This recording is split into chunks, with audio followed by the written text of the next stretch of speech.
Vestlandet, Norway. The first snows of 872 AD snow no longer fell like feathers. It came like blades cutting, slanting sideways, driven by a wind so sharp it scraped the skin. It didn't descend gently from the sky, it attacked. The flakes stung the eyes, clung to fur, wormed their way through roofs and shutters, and whispered through the walls of even the stoutest homes. By late October, the world had already surrendered its colors. The mosses, normally green and resilient, now turned brittle, snapping underfoot like bones. Streams froze mid-laugh. Not yet. Not until the final light vanished behind the jagged mountain teeth across the fjord. The fjord itself had become a mirror of ice, no longer water, no longer life. It no longer reflected sun or stars, just dark, jagged silhouettes and the specter of encroaching death. His cloak bearskin had grown stiff with ice, the shoulders worn bald from years of labor. Too early, logs of pine and fir, layered in moss and clay, leaned against one another like weary brothers. The roof sagged at the middle but still held. No hearth lined in silver, no warriors in feast or song, just a single room, where every breath hung in the air, mechanical. It was not about sharpening anymore. It was habit, a tether to control. The boy hadn't spoken in days, not out of rebellion but because hunger made speech a luxury, where the walls smelled of old meat and pine sap, and where silence often stretched longer than the days themselves. Smoke rose from its chimney, thin, weak, but real. Einar's father, 4 bowls. 4 lives. 1 pot. Once a skald who sang for Jarls. He chewed it anyway. Chewing meant pretending they still ate like people. Once a lover of wine, women, and mead-soaked glory. For a moment, his hunger and defiance shone through the fog in his eyes. If I stay, I starve. Now a blind, bearded relic with a mind half lost to time, he rocked gently on his stool, swaying as if to a rhythm only he could hear. And deep down, Einar knew this winter would be a bad one. Beneath it, his wool tunic had been patched and restitched until it resembled a quilt, more than a garment. Her hands were red and cracked, fingers raw from chopping ice, scraping lichen and sewing with dull bone needles. Her shawl bore ancient symbols, runes sewn by her grandmother to keep sickness at bay, but they had long since lost their warmth. Faith, like fire, needed fuel, and they were running out of both. His boots were tight from being stuffed with straw, and his hands, not porridge, not stew. There was nothing left for that. Eyes wide with something worse than fear, something close to recognition. What floated within was barely edible husks, bits of root, maybe a sliver of dried meat stolen from last season's stores. Brynhild stirred not for flavor, but for ritual. Movement kept the despair from creeping too fast. She ran her fingers through his frozen hair and whispered something between a prayer and a sob. Weathered and scarred from both plow and axe, trembled ever so slightly from cold and age. The river that wound through the valley became a slab of death, sealed overnight with a sound like cracking ribs. Even the sky was wrong. It hung heavy, closed low enough you felt you could reach up and touch the sag of it, and it was silent, oppressively so. A silence broken only by the wind-a scream and the occasional crack of a splitting tree trunk.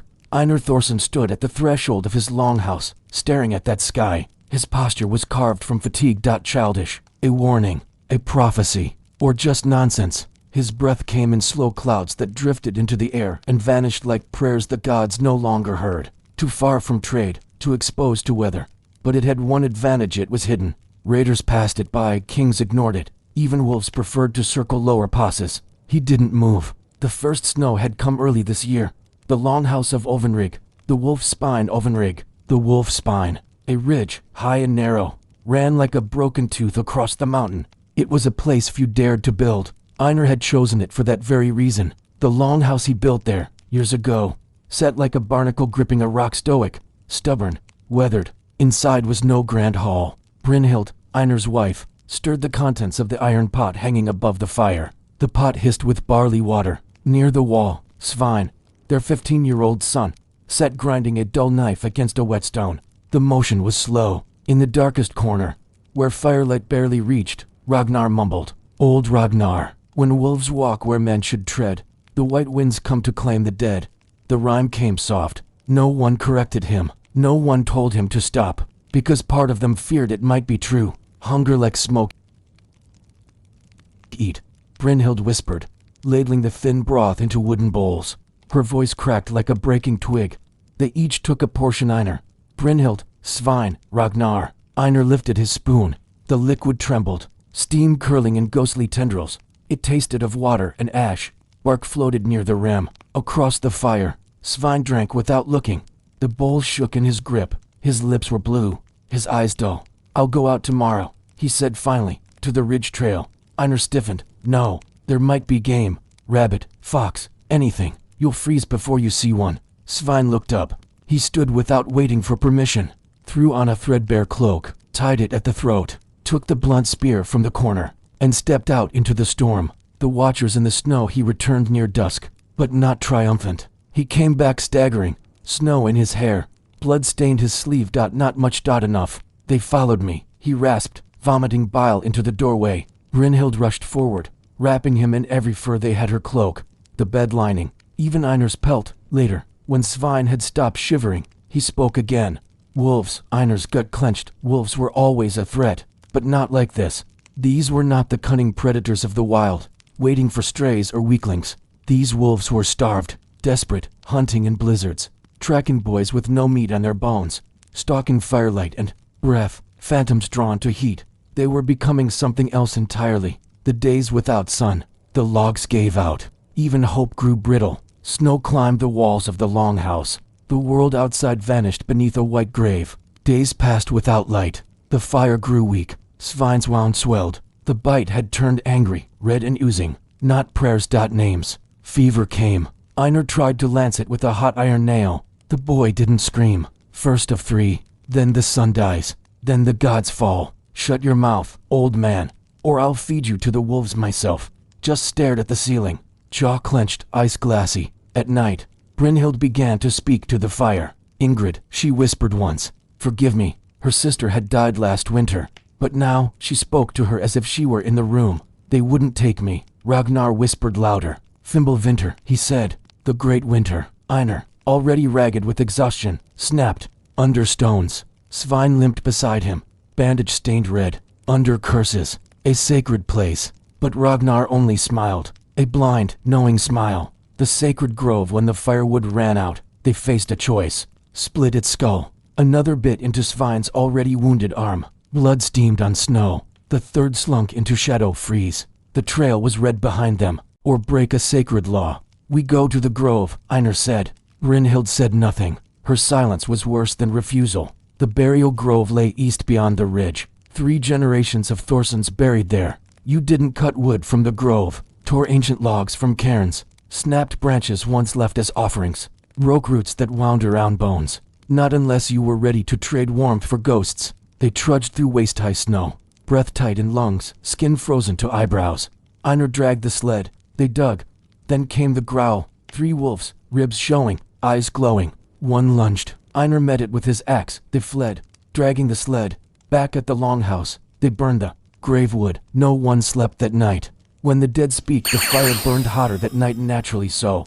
The sacred grove wood hissed and snapped with a greenish flame, spitting sparks that danced like willow. The wisps. Smoke curled not straight upward, but sideways, as if trying to escape, of his father's grave. Whispering old hymns, one moment clutching her sister's phantom hand, the next recoiling as if from a touch too cold to belong to the living.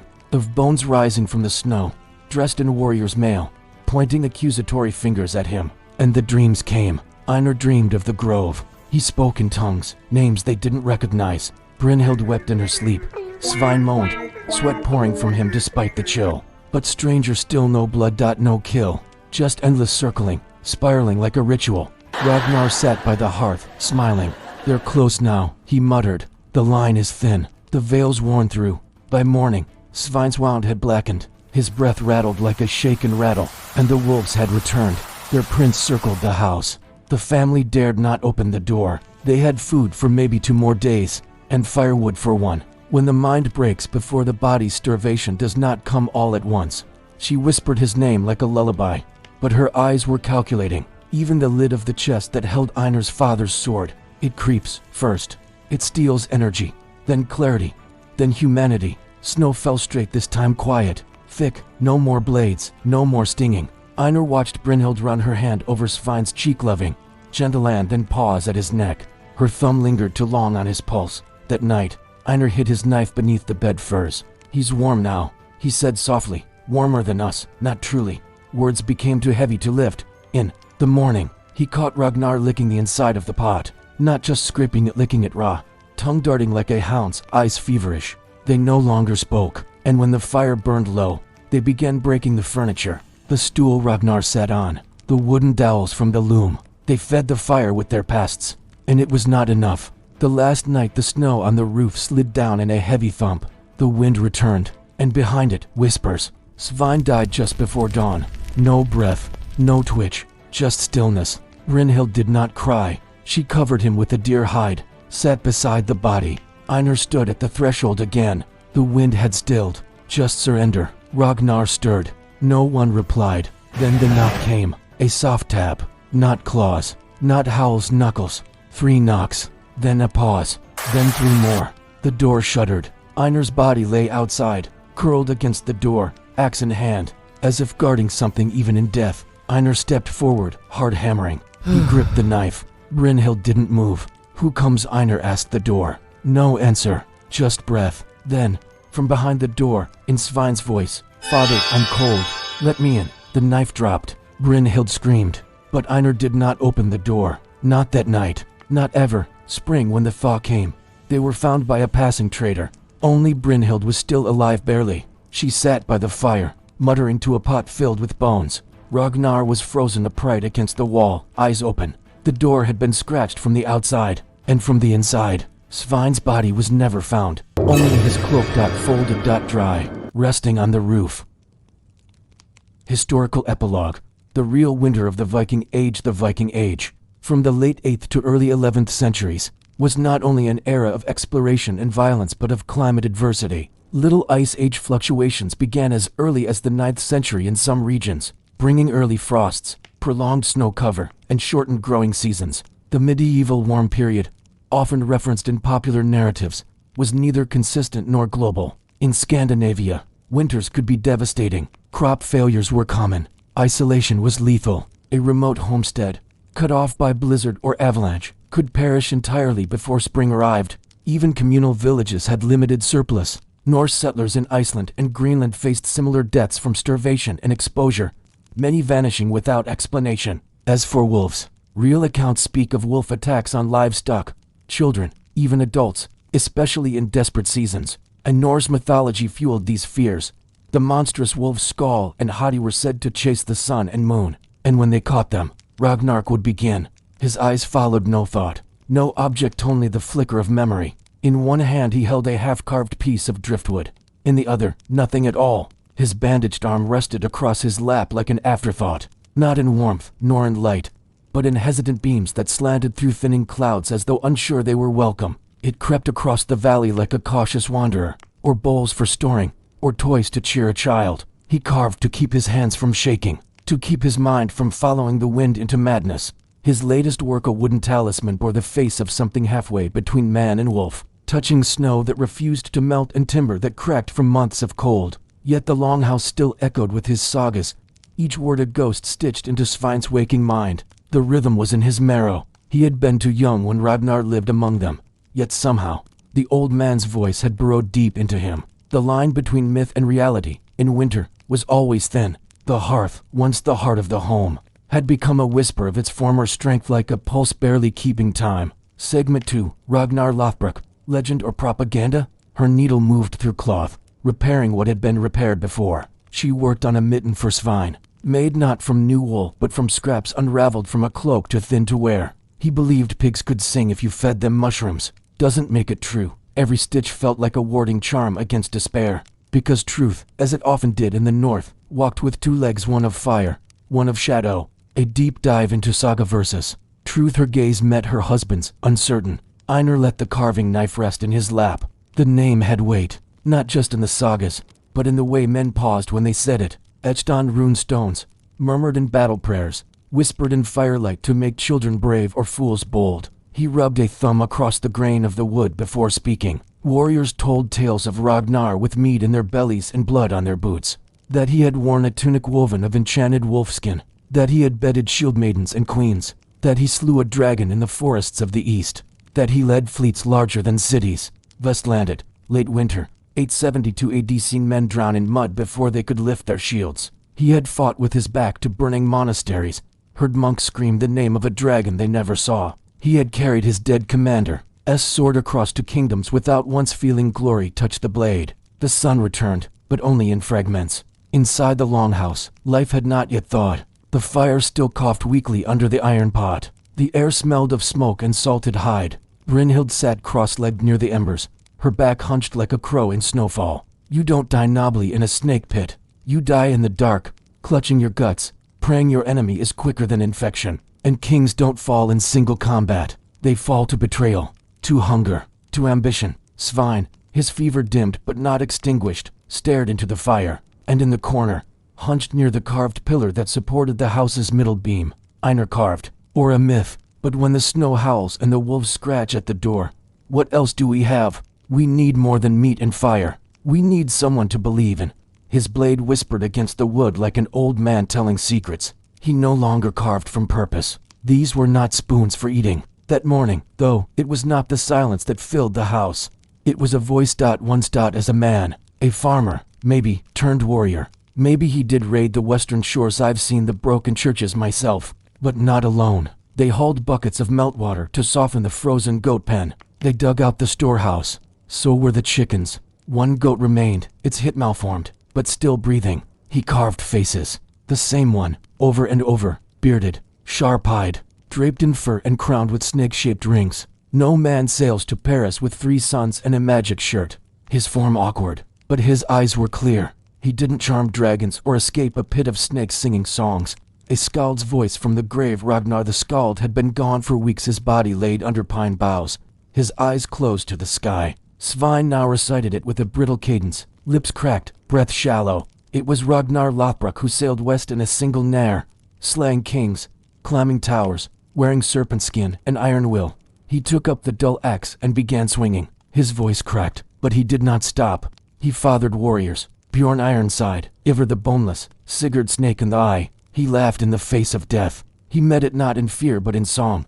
Brynhild's hand froze mid-stitch. Enough stories, Svein. They're not just stories. Uncle Ragnar believed. Ragnar believed many things. Einar cut in, voice sharper than steel. He believed winter could be tricked with riddles. Svein's jaw tightened. So you don't believe Ragnar Lothbrok ever lived? Einar didn't answer. The man beneath the myth, Ragnar Lothbrok. Einar had grown up with that name like a 4th god alongside Odin, Thor, and Freyr, in the longhouses of his youth. But Einar had seen real war, and real war did not look like sagas. He had trudged through foreign marshes. No, the stories never matched the scars. The fireside truth that night, as snow drifted softly against the shutters and the fireside like an old lung. Einar spoke. You want to know about Ragnar Lothbrok, he said, voice low and firm. Brynhild looked up, surprised. Svein sat straighter, eyes flicking toward his father. He may have lived. But the tower in Northumbria? Svein asked. The pit. Einar's gaze lingered on the smoke curling toward the roof beams. War doesn't look like that. He poked the fire with a stick, sending up a burst of sparks. But that doesn't make for a good saga. Saga versus survival. Brynhild, who had labored through for childbirths and buried 2 sons in frozen earth, finally spoke. Maybe the story matters more than the man. Einar turned. Say it plain. Ragnar Lothbrok may have been a liar. Svein's lips parted. His breath steamed softly in the firelight. He gave people courage, Brynhild said, even if it was borrowed, even if it was false. Einar said nothing. A myth that gives people hope is still a kind of truth, she added, eyes locked on the embers. The bones of a legend as the days lengthened by heartbeats. As the icicles shrank and brown grass peeked through the snow, Einar and Svein cleared the longhouse roof. The cow was gone. Each evening, after the chores, Svein carved. He no longer carved bowls or spoon handles. Ragnar Lothbrok as he imagined him. Einar didn't tell him to stop, because they all needed something to fight off the silence. Truth in the next generation. One morning, when frost no longer clung to the doorway and the mist smelled faintly of earth rather than snow, Svein rose early. His arms were thin. You trying to be like Ragnar? Einar asked, watching from the porch. Svein grinned, teeth white against the grime. I want to be better. Einar's final thought that night. Under a sky script clean of clouds, the stars returned. Not bright but many. He stared at the horizon and remembered a place far away, a church on a green hill, thick with smoke and blood. A prisoner and English monk had wept as they looted the altar. Einar stood alone outside the longhouse, wrapped in a threadbare cloak. The dragon has returned, the monk had said, clutching a gold cross.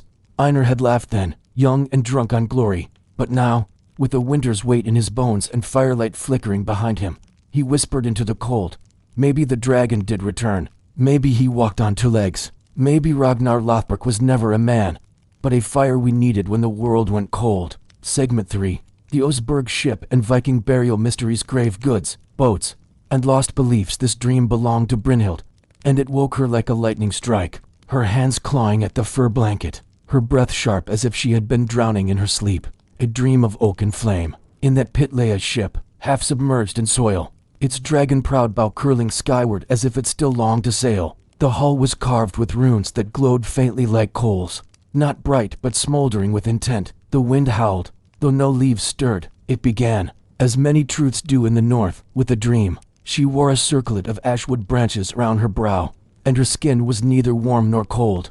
Upon her chest lay no sword, no symbol of war, only a comb, carved from bone, resting in hands folded as if in prayer. The river had thawed at its center but froze again at night, trapping fish in sudden, cruel prisons. They fed it in shifts, fed it with anything, bark, withered thatch, the legs of old chairs, even wooden bowls no longer needed. Her dream had awakened something in her, not a fear, a recognition. They fed it like it was a child, sickly, wheezing, but essential. The goats bleated with confusion when they stepped on grass and sank into frost. Since the wolves, since the burial grove raid, sometimes with Svein, sometimes alone, she spoke to the wind as if it might answer her. Since Ragnar the Skald's death, the weight of survival, always heavy, had become armor, now immovable and silent. Only the crows seemed sure of the season, circling in pairs, nesting in high dead trees, stones, not the gray ones spewed from frost or landslide but arranged. The snow, softened by strange warmth, peeled back to reveal a bow post, a splintered curl of oak. There are no jarls buried in this valley, carved with what had once been elegant interlacing beasts. The line of buried stones suggested the shape of a ship long gone to rot, its bones preserved only where the ground had protected them. A line purposeful, not Svein's this time. Dignity doesn't need to be buried in secret. In the dream, she stood at the edge of a pit, not of fire, but of silence.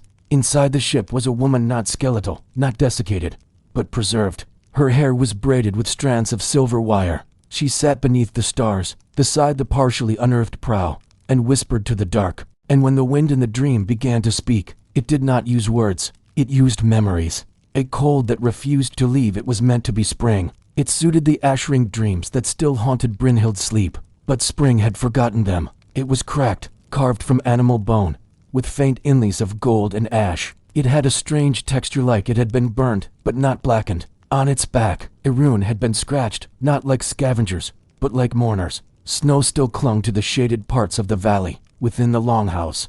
The fire was never allowed to die. Einar spoke less each day. Brynhild, however, had grown more alert. She spent her mornings walking the ridge, and then, one morning, it did. The unearthing it was. Svein who found the first clue, half a mile east of the longhouse, in the thawing path of a retreating snowdrift. He spotted something too straight to be natural. Brynhild came running. Einar followed only after being called twice. What they uncovered over the next 3 days was not a full ship, nor a full grave, but it was enough. It wasn't much, but it was undeniable. A burial ship. Brynhild whispered, double quotes here, hidden. Einar's jaw tightened, not a jarl. Brynhild replied, a woman. The comb they dug more cautiously now. They didn't find bones, but they did find objects. The first was a comb, just like in Brynhild's dream. Alges, protection, but against what? Later, they uncovered fragments of textile, impossibly preserved linen, still etched with spiral embroidery. Brynhild wept when she touched it. She was buried with dignity, she said. Einar remained stoic, ghosts with no names. The next night, Brynhild refused to sleep indoors. She was real, she murmured, and we forgot her. The land tried to keep her. Svein joined her. She needs a name, he said.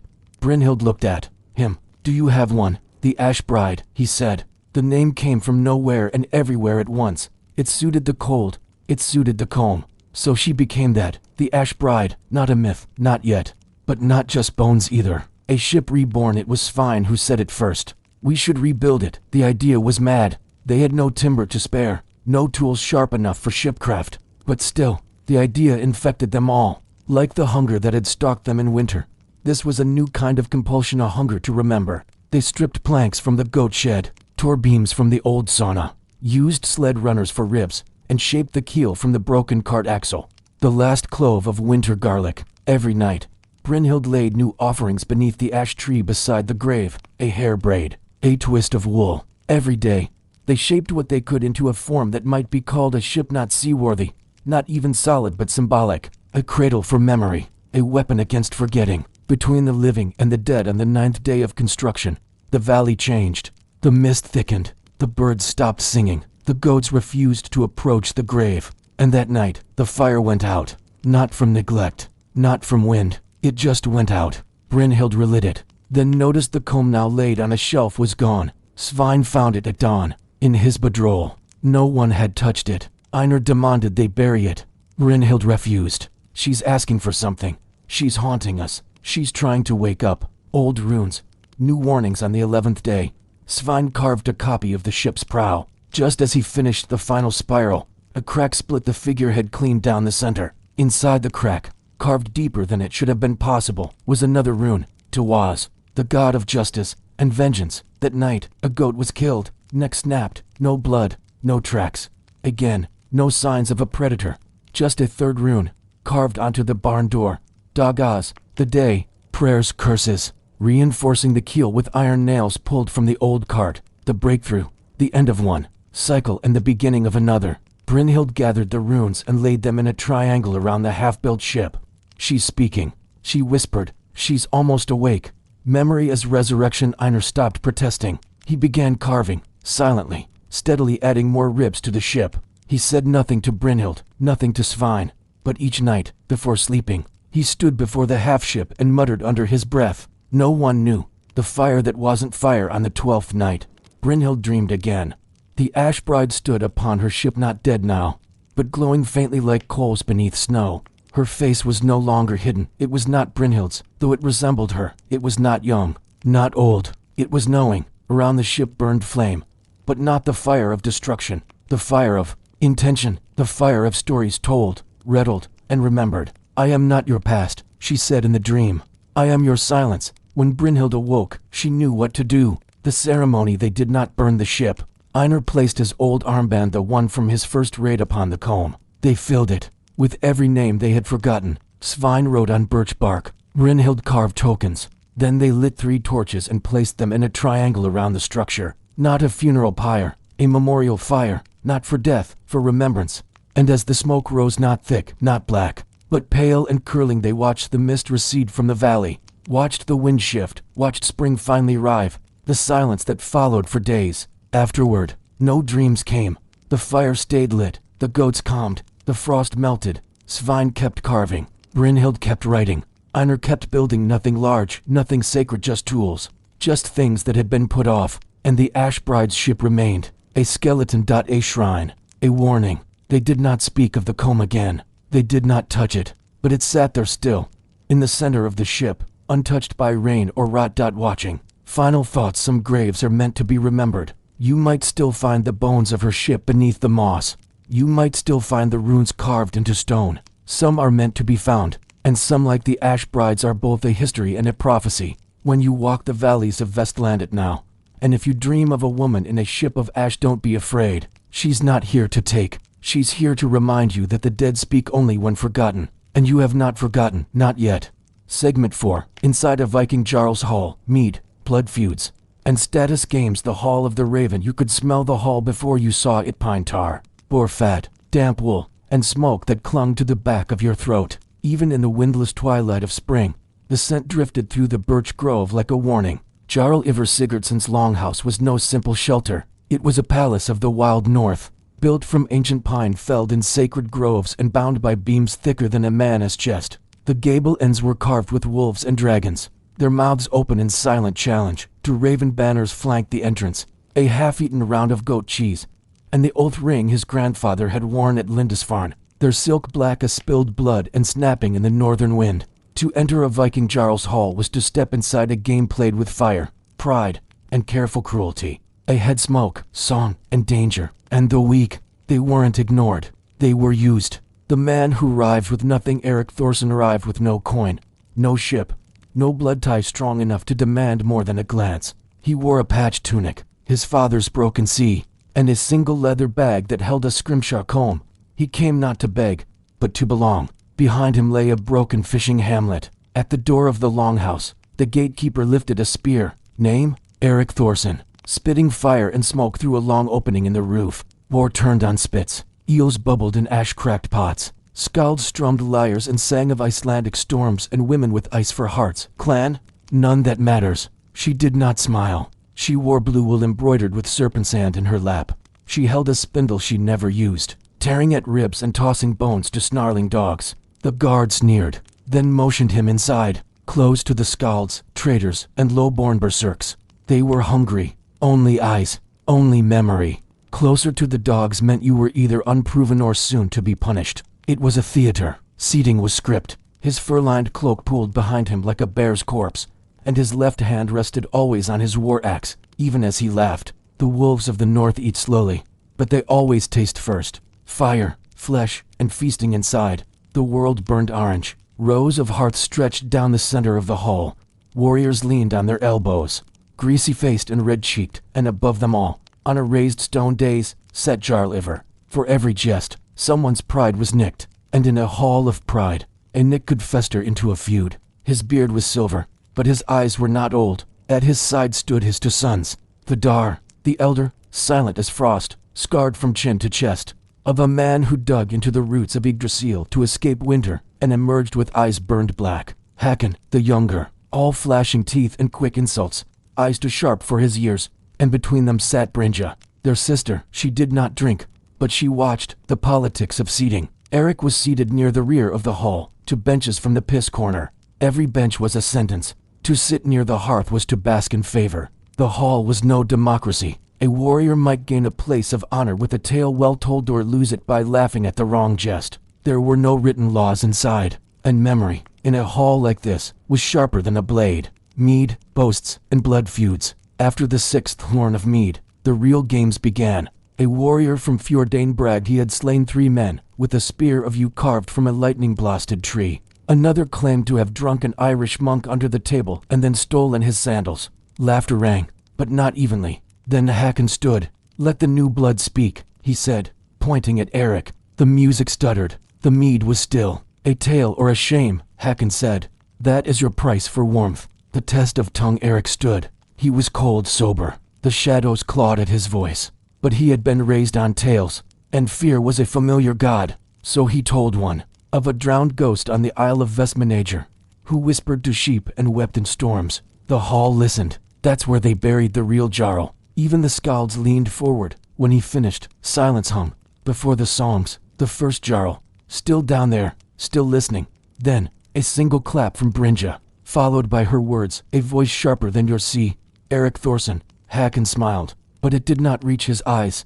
Dangerous kindness for 3 nights. Eric was fed, offered mead, and seated 1 bench higher. But he began to learn the price of every gift. A shoulder clap might mean you'd been chosen for a raid or singled out for death. A compliment from Hakon could mean you were being tested. A smile from Brynja? That was something worse. The game of bones on the 4th night. They played Nefertafel, a Viking strategy game of kings and encirclement. Eric was asked to play. His opponent, Vidar. They said Vidar had once broken a man's fingers for capturing his king too quickly. Eric played slowly, carefully. He lost, on purpose. Vidar nodded, once, and poured him a drink. But in that nod, Eric saw something more dangerous than rage. Approval. And approval, in this place, was a noose made of silk, the ghost beneath the hall. That night, Eric wandered past the hearth and toward the cold end of the hall, where a stone slab covered something old. An old woman sat near it, toothless, weaving straw into shapes. "Don't step on it," she hissed. "What do you mean?" he asked. She smiled, all gums and madness. "Before ever." Eric laughed, but he stepped around it. The next morning, one of the skalds was dead. Brynja's warning. She found him alone, cleaning fish at the fjord. "You are clever," she said. "Too clever." He straightened. "Is that a compliment?" "It's a trap." She knelt, drew something in the dirt, a serpent eating its own tail. "No one leaves the hall unchanged," she whispered. "The hearth eats the heart. Stay too long, and you'll forget the cold was ever painful." Eric frowned. "Then why stay?" She stood. "Because leaving makes you pray." The duel and the price it had to happen. A challenge. Hakon accused Eric of lying about the ghost tale, of mocking Odin. You insult the gods to impress my sister. I did neither, Eric replied. Then fight me. First blood, no armor, no helmet, just bone and steel. They circled by firelight. Shouts echoed. Mead horns dropped. Hakon lunged. Eric cut. Blood beaded on Hakon's shoulder. It should have ended there, but Hakon smiled and kept swinging. Only Vidar's voice stopped it. This one bleeds true. He belongs. The oath that night, the ring was offered. Solid gold. Run at. Sacred. Swear to Jarl Ivar, said Vidar. Bind your blade and blood to his cause. Eric hesitated. He saw the faces in the fire, the old woman, the dead skald, Brynja's warning. Then he took the ring, and the wolves howled outside. Epilogue. The cold never leaves. Eric stayed. Fought. Rose. But at night, when all else slept, he dreamed of the stone slab at the hall's end, and the thing beneath it that whispered in old tongues. He drank more, spoke less, and when newcomers arrived, he watched them closely, because in the Jarl's hall, there is always one more seat, and it's always closest to the fire. Segment 5. Trial by ordeal. Viking justice was brutal and superstitious. You bled, burned, or drowned to prove your innocence. When you think of Viking justice, you might picture a chieftain solemnly presiding over a gathering, handing down firm but fair judgments while warriors stand respectfully at his side. The truth is far bloodier, far more terrifying, and at times, completely irrational. Viking justice was not just about right and wrong. It was about reputation, belief, power, and in many cases, survival. It was communal, performative, and often brutal. You didn't need evidence. You needed witnesses, alliances, and sometimes a strong pain threshold. Welcome to the world of ordeals, where your fate rested in fire, water, and the eyes of angry gods. The assembly of the free. But justice for whom?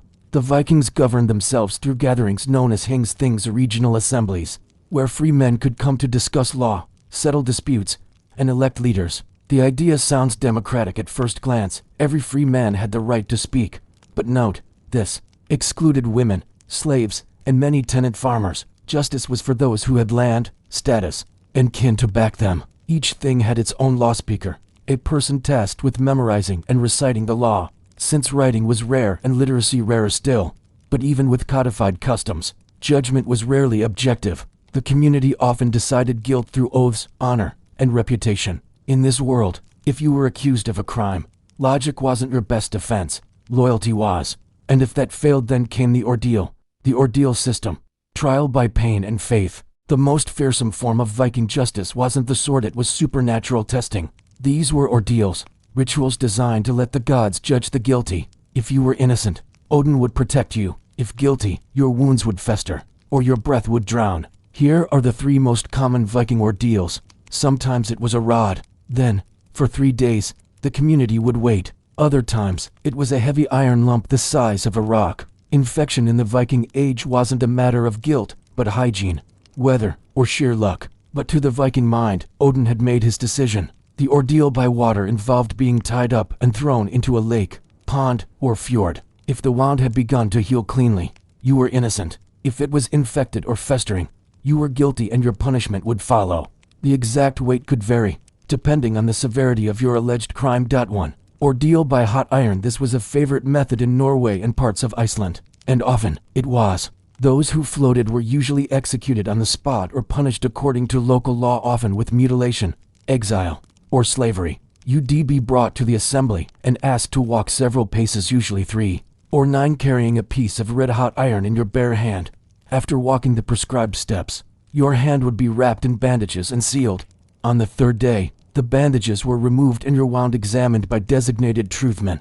There were problems, of course. You would then hopefully be pulled out before drowning.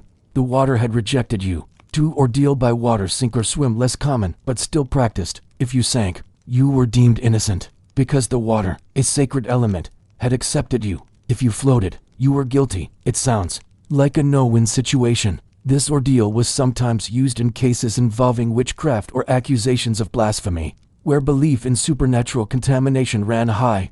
3. Ordeal by duel. Holmgang. Not all ordeals were mystical. Some were brutally physical. The holmgang was a formal duel used to settle disputes, particularly those involving land, insults, or honor. It was ritualized. The combatants would meet on a neutral site, often a small island home or designated combat zone. The ground might be marked with stones or ropes, and rules were declared. Weapons were usually swords or axes. Shields were often provided, sometimes 3 each. You could win by killing your opponent, forcing him to yield, or disarming him. But even yielding came with shame. If you refused to fight, you lost by default and your reputation would never recover. Over time, some regions banned holmgangs due to the number of deaths, but in others, they remained a cornerstone of justice. Swearing oaths, the dangerous power of words. Before the ordeal came the oaths. If accused of a crime, you could swear an oath of innocence, but you needed others called oath helpers to swear with you. These men vouched for your honor, often placing their own reputations at risk. The number of oath helpers required depended on your status and the severity of the crime. A chieftain might need 2, a poor farmer 10, essentially a monetary settlement based on the dead person's status. A freeman might be worth 100 silver coins, a jarl, far more, a slave, less than a cow. If no one agreed to help you, your fate was clear. Churchmen might condemn them, but in the end, honor was a stronger motivator than peace, with sagas recording years of tit-for-tat killing, sometimes over a single insult. Oath-making wasn't taken lightly. Swearing falsely was considered not just a legal crime but a spiritual sin. The gods were watching. A liar might be cursed with madness, disease, or family misfortune. This is where the Viking system became more terrifying. Even your friends could seal your doom. Blood feuds, when law fails, vengeance reigns, a hand severed. These were both punishment and permanent marks of shame. In theory, the thing and the ordeal were meant to keep peace, but often, they failed or were too slow. When someone was murdered, the victim's family could demand the man price. Punishments were left to families or lords, leading to unspeakable cruelty or mercy, depending on mood and politics. If no payment was made or refused, then vengeance was expected. Fate word was inescapable. If you died in an ordeal, it wasn't because of faulty logic, it was your destiny. Thus began the infamous Viking blood feuds, chains of retaliation that could last generations. The law might try to stop them. Some families became infamous for these feuds. Many of these customs survived only later, when church courts took over. Were ordeals gradually outlawed? But even then, their echoes remained in oath-making, dual traditions, and public shaming. Punishments beyond death. The line between legal process and magical rite was thin. Ordeals weren't irrational in Viking eyes, they were divine. If you were found guilty through ordeal or oath, you might face exile, firban, banishment for a set number of years or life. Surviving in exile was often a death sentence itself. Outlawry skigungar, declared outside the law. Anyone could kill you with no punishment. Mutilation, nose or ears cut off. Execution, hanging was used but less common than in later centuries. Beheading or spearing were more traditional, yet sometimes, especially in cases of adultery or theft, faith and fear. Why they believed, you might wonder. Why did anyone accept this? To the Vikings, the gods were real. The law was sacred. Superstition ruled daily life. Even after Christianity spread, a justice system for a violent world. Viking justice was a mirror of Viking life, harsh, communal, and obsessed with honor. It was designed not to rehabilitate but to maintain balance. A murdered man's family didn't care about prison. They wanted silver or blood. The ordeal was not just a method of proof, it was a spectacle, a public moment of reckoning, and behind it lay the core belief that truth would reveal itself through fire, water, pain, or the gods. It didn't always work. Many guilty ones walked free, but in the eyes of Viking society, the system worked because it affirmed their values: strength, loyalty, fate, and fear. They said even if it burned your flesh clean off the bone. Many innocent people died, and in a world where winter could kill faster than any sword, justice had to be fast, brutal, and unquestionable. Let justice be done. Yes, some women picked up weapons, but most picked up cooking pots, burial shrouds, or infant children left crying in long, cold winters. The truth about women in Viking society is more complex, more nuanced, and far more human. They were farmers, laborers, weavers, and mothers. When men went off raiding, trading, or sailing, women remained behind to run the farm, tending to livestock, preserving food, collecting fuel, and keeping order. On isolated homesteads in the fjords of Norway or the volcanic plains of Iceland, they were indispensable. And even Koffer's keys, which were often buried with her as symbols of her authority. In wealthier families, she might oversee servants and thrall slaves. In poorer ones, she labored with her own hands. They could own land, initiate divorce, run businesses, and act as heads of households in their husband's absence. but their world was still shaped by patriarchy, violence, and expectations that hemmed them in with invisible chains. Even when respected, her domain was expected to be private, quiet, and restrained. If a woman sought to influence public decision-making or worse, speak openly at the thing, she risked being mocked, shunned, or punished. Segment 6. Women in Viking society. Free, fierce, and still trapped if the husband died or was away for years at sea. The wife's role wasn't suspended. She became, in every legal and social sense, the head of the household. Not quite shield maidens. She is bold, beautiful, and unbound by the restrictions of her time, a feminist icon in an ancient world.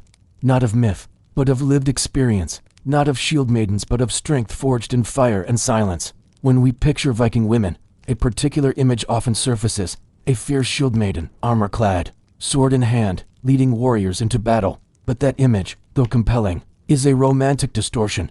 Viking women were indeed freer than many of their medieval counterparts.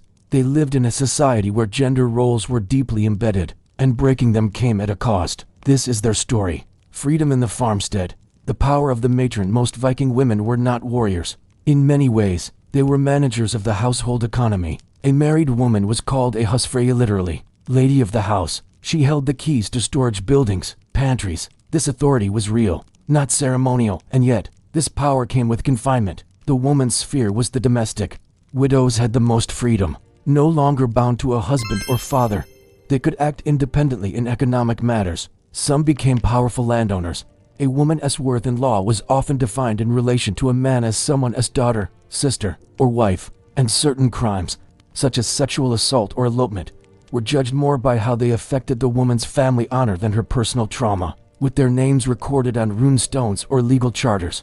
But these rights came with caveats.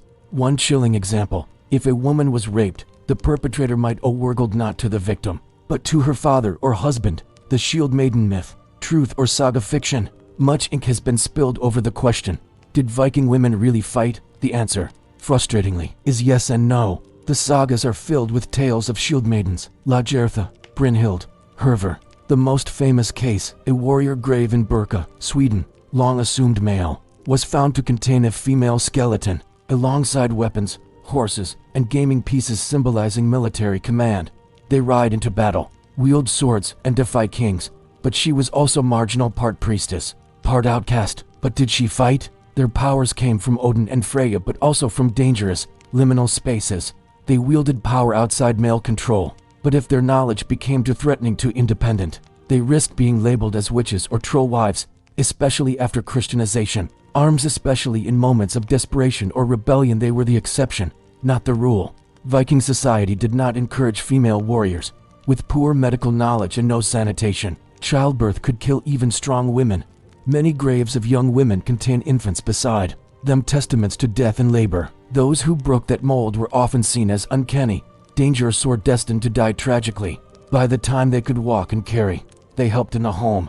By 10, they might spin thread or feed animals. By 12, they were marriageable. Was she symbolic? Was she exceptional? Magic was protecting families from disgrace, or guiding households through famine. But the sagas are 13th century literature, written hundreds of years after the Viking Age, often by Christian monks, who refused to give her husband a single strand of her hair to fix his bowstring. During battle, he died, and she is remembered not with shame but with awe. Were they writing history or legend? Archaeological discoveries have added fuel to the debate. DNA analysis confirmed her biological sex, against certain types of abuse, and in favor of monogamy, at least officially. Draped in cloaks, adorned with charms and staffs, she wandered from village to village, performing cider, a form of prophecy and spiritual ritual. Most scholars agree that, while some women may have taken up women and magic, the vulva's shadow, if a woman wanted power in Viking society, the blade was not her path. Enter the Velva, female seers, feared and revered. The Velva could bless crops, curse enemies, or see the future. She spoke with the gods and the dead. Even in the sagas, Velvas are treated with caution. Women were also associated with runic magic, fertility rites, and herbal healing. Daughters and mothers, the weight of legacy. For Viking girls, childhood was short, motherhood was dangerous, but mothers were revered. The saga mothers are powerful figures steering sons toward vengeance. One Icelandic tale tells of Hallgrímr Hiskildsdóttir. Women were never passive in Viking stories. but they often had to wield their power subtly through words, memory, and manipulation. The Christian turn, losing and gaining chains. With the arrival of Christianity in the 10th and 11th centuries, Viking gender norms began to shift. On one hand, the church discouraged divorce, demonized magical women, and emphasized female obedience. The old freedoms of Viking matrons began to erode. On the other, Christian law introduced new protections against infanticide. But the cost was high. The image of the strong Husfreyja faded, replaced by the obedient Christian wife. The memory of Viking women persisted in oral stories, runes, and the respect granted to certain grave sites that still bear their names. The Vaelva became the witch. The fierce saga heroines gave way to saints and sinners. Yet, even as the religion changed, the real strength of Viking women was in what they endured, what they shaped, and what they left behind. Conclusion. Not shield maidens, something deeper. Viking women were not the warriors of modern fantasy. They were survivors of a brutal world. They were schemers, speakers, avengers, and mourners, navigating a male-dominated world with wit, fury, and devastating grace. Defies men and manipulates fate. She ends her life in spiritual contemplation, but not before shaping the destinies of powerful men. She is strategic, seductive, and heartbreakingly complex. They ran farms in the frost. Give us a unique lens into how Viking women were remembered or reimagined.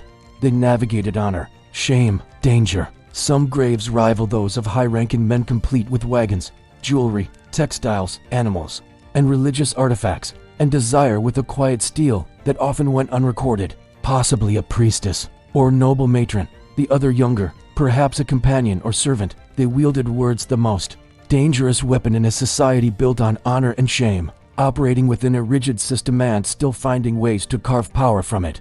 They birthed generations, and though the sagas gave them voices tinged with legend, no shield maiden could match that. The cultural blueprint, how saga women shaped expectations. They were sharp-tongued, flawed, and fiercely autonomous. Their portrayals reflect the anxieties and admiration Viking men had for powerful women, simultaneously feared and revered, especially if they were associated with religion, nobility, or prophecy. They weren't mere shadows of their husbands in death. They commanded presence. The Icelandic sagas, though written centuries after the Viking Age, most Viking women, especially thralls and the poor, were buried without ceremony, sometimes in shallow pits, sometimes with only a scrap of cloth. Their stories, like their bodies, were swallowed by time. Who refuses to help her husband in battle because of an earlier slap he gave her? Her silence leads to his death. She is both villain and feminist icon, a woman who never forgot, never forgave. These women weren't passive. In Njol's saga, we meet Helgur. In Laxdilla saga, Guðrun's daughter marries for times. These saga women weren't idealized, and while real Viking women may not have carried swords, women in death, burial as status and memory, the dead tell stories. Especially Viking women. Burial sites across Scandinavia show that elite women were honored with wealth and ceremony. The most famous example is the Osberg burial, a lavish ship grave found in Norway in 1904. Two women were interred with extraordinary care, one elderly. Their grave contained a fully rigged ship, carved wooden animals, tapestries, a wagon, kitchenware and tools. No weapons, no shields, and yet the opulence of their burial suggests immense status, possibly even divine significance. These graves remind us Viking society could elevate certain women to near mythic levels. Yet this honor was not for all. Clothing, appearance, and symbolism. What Viking women wore clothing in the Viking Age was more than protection, it was identity. A typical free woman wore a linen underdress, a woolen overdress held up by shoulder brooches, beads strung between the brooches, belts holding tools or keys. These items communicated wealth, marital status, and regional origin. Jewelry, especially, was not just decorative, it was often heirloom and legal property. A silver brooch might be passed down through generations, used as currency, or given as part of a bride price. Keys were especially potent symbols. A woman buried with keys was likely the Husfreyja, manager of the household. It was her badge of command, equivalent to a man's sword or axe. Hair, too, carried meaning. Married women often covered their hair, signaling modesty and fidelity. Unmarried girls might wear theirs long and braided. Archaeological finds show cloaks adorned with feathers, iron staffs, and talismans, tools of magic and performance. Some accounts suggest that widows let their hair fall loose, a gesture of mourning or new independence. Graveyards tell the tale. tiny coffins, infant bones, and mothers buried with unborn children still in their wombs. But beyond daily wear, Viking women also donned ritual garb, especially cuirasses. Even in fabric, power was woven in thread and form.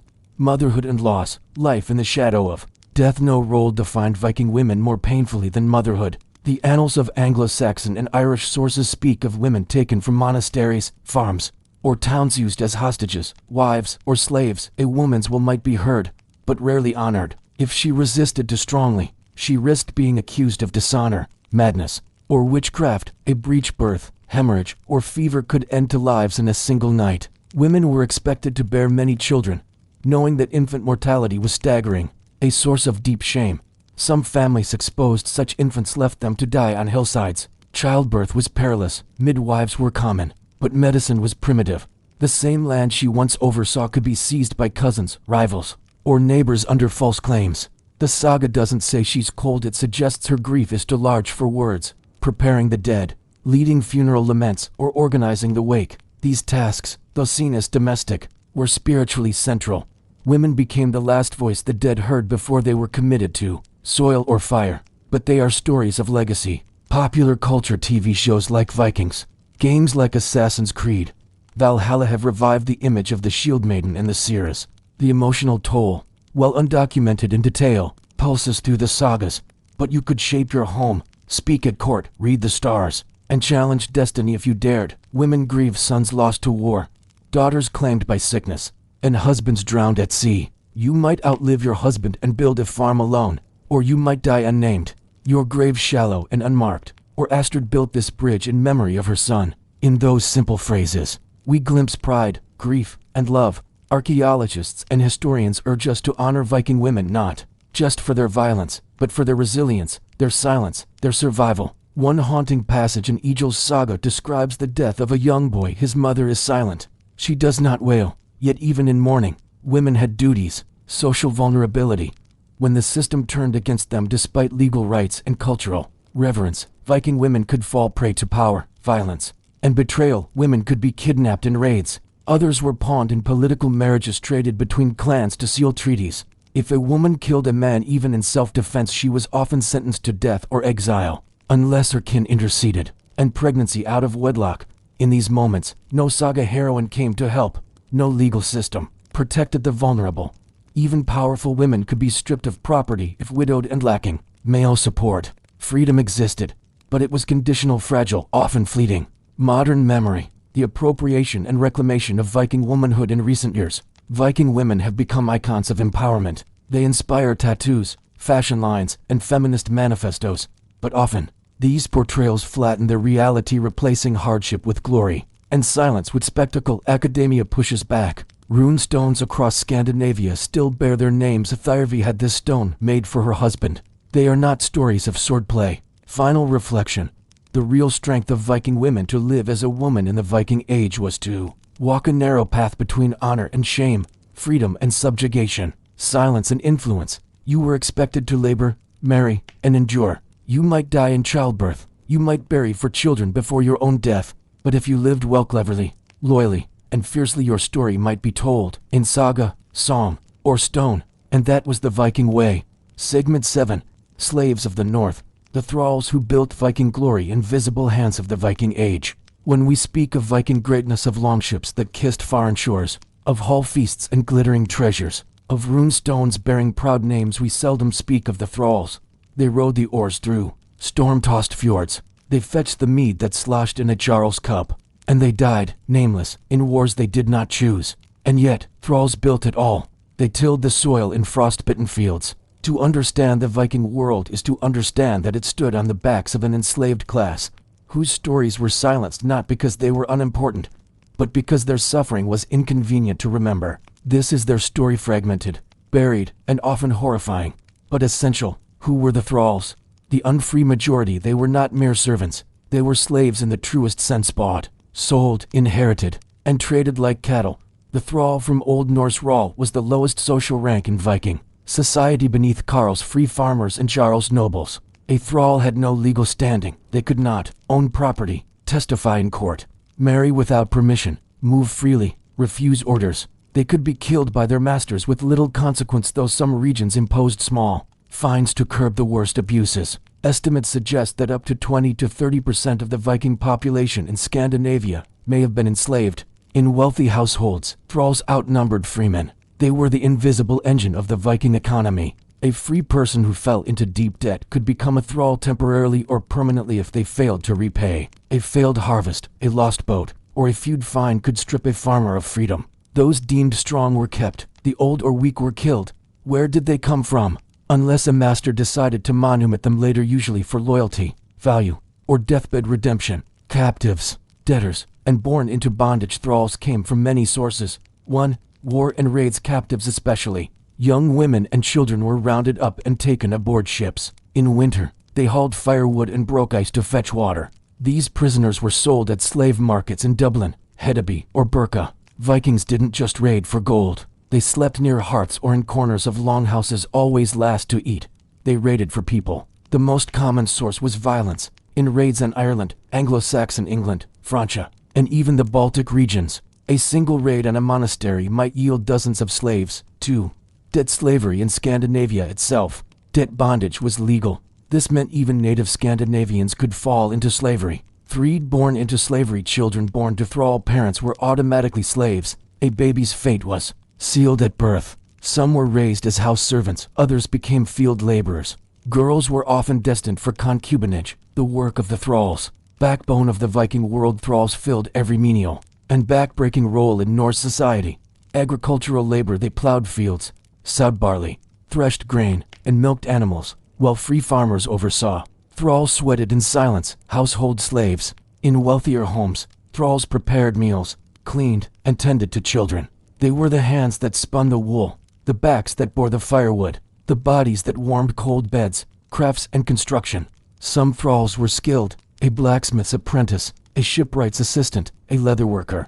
If trusted, they might even manage portions of workshops, though never with ownership. Even the mighty Viking longship icon of freedom and power was likely built with thrall labor. From tree felling to sail stitching. Sexual slavery. The darkest fate, often unspoken, was sexual exploitation. Female thralls were used as concubines. They had no power to refuse. Some bore children half-free, often illegitimate. Others were discarded once used. This system was not hidden. It was accepted, and it was monstrous. The thrall's legal shadow, a life without protection. Norse law codes acknowledged thralls, but mostly as property. Killing a thrall incurred a fine less than for a cow. A master had full rights to punish, maim, or exile them. If a thrall committed a crime, the owner paid or punished them personally. Thralls couldn't marry without permission, but sexual relations were tolerated, especially when they benefited male masters. Their truth mattered only when it served the free. Some codes allowed thralls to testify in court, but only under torture. It's telling that in many sagas, a thrall's opinion is ignored unless it's prophetic or poetic. Manumission, the fragile hope of freedom despite their status. Not all thralls remained enslaved for life. A thrall could be freed, called Lasingi freedman. This might occur as a reward for loyalty upon the master's death after years of service. By purchasing their freedom, some even became wealthy freedmen, able to marry, own land, and testify in court. But their social status remained tainted. A freed thrall's children were often seen as second class, and in some laws, freedmen could never become jarls or chieftains, no matter how rich or brave. Freedom existed, but it carried the stench of servitude. You could leave the chains but not the label. Thralls in the sagas. Comic relief or tragic echoes. Thralls appear throughout the sagas but rarely as heroes. But the saga pauses to note his bravery and unexpected glimmer of respect. The thrall's foresight was dismissed, a commentary on how even wisdom was silenced in the enslaved. They are often foolish or cowardly, crude or ugly, overly talkative or completely silent. Their suffering is background noise, their deaths, punchlines, but occasionally, the sagas hint at deeper truths. Others suggested thralls might follow their masters in death, especially if sacrificed during ship burials. In Gisla saga, a thrall named Thor the Hair-Lipped kills a man in defense of his mistress. He dies for it. Their roles, unspoken, but all evidence points to thralls offered to the dead. In Erbygja saga, a house thrall sees a ghost and warns his master. No one listens. The ghost kills the master days later. These moments suggest that even Norse writers, centuries later, felt the weight of the forgotten, religious and afterlife views. Did thralls have souls? The Viking cosmos divided people not just in life, but in death. Free warriors might go to Valhalla, feasting with Odin. Farmers and women might reach Folkvanger or Hell. But where did thralls go? The sources are unclear. Some believed only the free had the honor of spiritual reward. Indeed, archaeological digs show human sacrifices, sometimes young women laid beside chieftains. Some bore marks of strangulation or blade wounds. Their identities are unknown. They served in life and in death. But the ledgers of Arab geographers and Christian chroniclers don't lie. Vikings profited from human misery on a scale rarely acknowledged. Slave raiding and the Viking slave trade. Viking slavery wasn't just internal, it was international business. From 800 to 1100 CE, Norse traders operated vast slave networks stretching from Ireland. Gives Dublin was a major slave hub. England gives captives from Mercia and Northumbria were valuable. Baltics and Slavic lands gives Finns, Estonians, Wends, Rus territories gives where Norse rulers trafficked Slavs into the Islamic world. In Hedeby, slaves were lined up for sale alongside amber and walrus ivory. In Novgorod, Vikings sold humans to Arab traders for silver dirhams. The Viking Age was built not only on raiding, but on a systematic trade in flesh. This rarely appears in popular depictions. The fall of thraldom, from slavery to serfdom by the 11th and 12th centuries. As Christianity spread and kingdoms centralized, thrall slavery began to decline. Why? Moral pressure from the church. The rise of feudal obligations, where bonded labor replaced outright slavery. Social shifts toward stable taxation systems. In some regions, thralls were converted into tenants, still poor, still exploited, but technically free. The last references to thralls in Scandinavian law appear in the 14th century, and then they disappear. But their legacy did not. Many family lines in Scandinavia today likely descend from thralls. Their labor built longhouses, roads, and harbors. Their silence fueled the glory of Viking names we still celebrate. They were invisible in history books, but they were there, always. Conclusion. A story reclaimed. The saga of the Viking Age cannot be complete without the thralls. They are not conquerors, but they were there behind the oxen, below the decks, beneath the stones of graves they did not choose. It's about truth, about understanding that glory is often stolen, not earned, that every empire rests on someone else's back. They are not heroes. Their erasure is no accident. It reflects our discomfort. Their names were rarely spoken aloud unless in anger, and yet the longhouse would not have stood without them. It was they who had dug its post holes, hauled its beams from the forest, thatched its roof in the dead of winter. They did not sing of the woman with cracked hands who stirred the pot of barley porridge, nor the boy who froze to death bringing water from the well before sunrise. Their stories were not poetic, but they were true. But remembering them is not about guilt, and that even in silence, there is a story worth telling. Or you walk beside an ox as it pulls a plow, your body so close to collapse. You begin to pray for rain, not to water the crops, but to let you stop, just for a moment. Let us tell it now, in the shadow of the hearth fire, but because your master demands it. You break ice in the troughs. For the livestock, you shovel manure with the same wooden spade that once broke a man's back, perhaps your father's. You don't know. You eat a crust of hard bread. You fetch the meat they chew and the ale they spill. But where the sun rises quietly and without command, if they call you, you come. If they touch you, you do not flinch. If they take you to the back room, you do not scream. If anything at all, and slip out into the pre-dawn dark, to silence.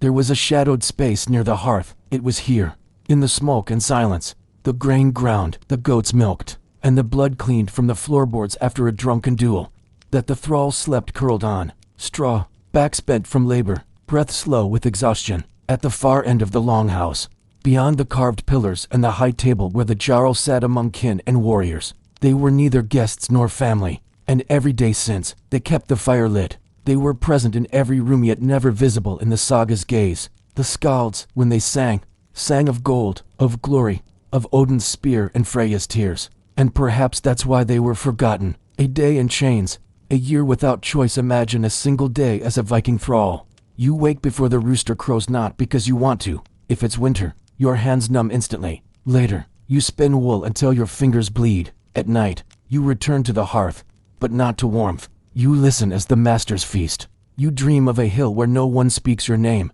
And then you wake, and do it again. Unmarked graves, unspoken names. The dead leave behind stories. But some dead are left without even a name. laid hastily in shallow pits, sometimes with rope still around a wrist or neck. These were not honored dead. These were disposed of. In many Viking cemeteries, archaeologists have found bodies buried without grave goods. Her pelvis had been shattered, her arms bound. She had not gone willingly. No one carved runes for them. No one wept aloud. They belonged to no kin group. In one grave in central Sweden, the remains of a woman were found beside a wealthy chieftain, likely buried together. During a ship funeral, a thrall offered as tribute in death, a spoil of conquest whose silence would outlive her. Was she a concubine? Not the Jarl's eyes. Daughter is taught to read runes while her own fingers are bloodied weaving cloth for her dowry. She watches the men boast of Odin's favor after returning from a raid where her brother was taken and sold across the sea. Not the skald's voice, where laws are spoken and justice performed yet no word exists for her freedom, but the thrall's gaze. But they also sold them, across rivers of the Rus, across steppes into Bulgar lands, and into the hands of Muslim buyers who paid in silver dirhams, which in turn funded Viking art, arms, and architecture. Every voyage needed rowers. Every marketplace needed stock. No first-person accounts. No songs of lament carved into wood. But her bones tell more than any saga. She lies beside him still, unnamed. The thrall's gaze. Imagine now that we reverse the lens, through lullabies sung not with joy but with survival. She watches as the master long after the laws changed and the ship stopped sailing. The system they supported remained in spirit. She watches the thing gather. She watches. And she remembers. These were songs of survival. And this memory the quiet, bitter endurance passes not through poetry, but through grit, through whispered warnings to other thralls. He sent thralls to cut the trees, clear the brush, build the fences. When a woman married into another clan, thralls carried her belongings, sometimes even herself. But few escape the stigma of birth. She becomes a storyteller not of triumph, but of truth. Viking museums celebrate warriors, gods, and gold. But they whispered, they remembered. And in the grain of a carved cup, in the thread of a preserved tunic, in the dark soil of a forgotten field you can still feel them. But where are the thralls? Certain families were described in legal texts as of lowly stock. Social prejudice outlived legal chains, a system built on breathless backs. Slavery was not an anomaly in the Viking world. It was a structure, or mentioned briefly in text panels, of family feuds and gods with one eye. But beneath all that, beneath the gold and blood, was the quiet grind of lives never allowed to rise. Rarely as people, rarely as the beating heart of the Viking economy. An expectation. Every longhouse assumed thralls. Their backs bore the burdens. Their silence made space for the voices we now remember. Human cargo filled the hulls of ships and the pouches of traders. When a Jarl expanded his lands, he did not do so with free hands. The glory of Viking Age commerce from Dublin to Baghdad was partly the glory of slavery. The Norse took slaves, each beautiful brooch, each ornate sword, each carved proud ship. A thrall's sweat or suffering helped pay for it. They had songs, too, but no one wrote them down. The great sorrow of Viking slavery is not only that it existed, but that it left almost no voice.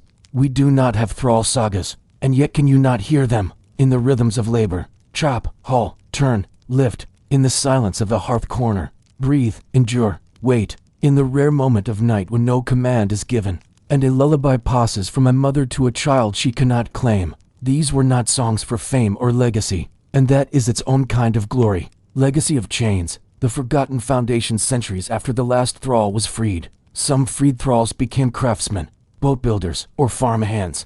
In medieval Iceland, even generations after manumission. And in our time, often they're still in the background displayed as part of tools.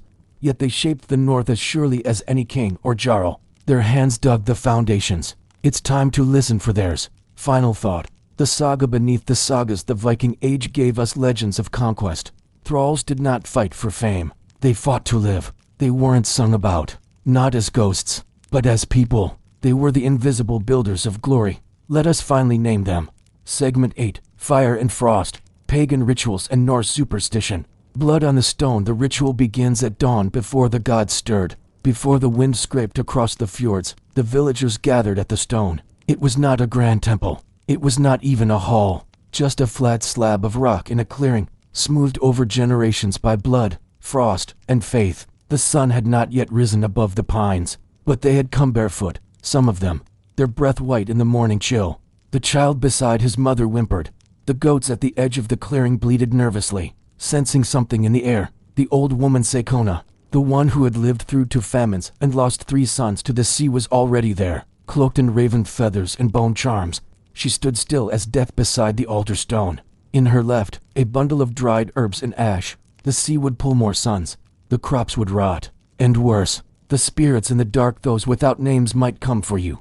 Her eyes were white with age, and if they didn't, you ignored them at your peril. But her voice, when she finally spoke, cut through the silence like a winter gale. In her right hand, she held a curved knife of ancient iron, but it was not always violent. Their blood was caught in bowls, then sprinkled on statues, weapons, and even people, using twigs of sacred trees.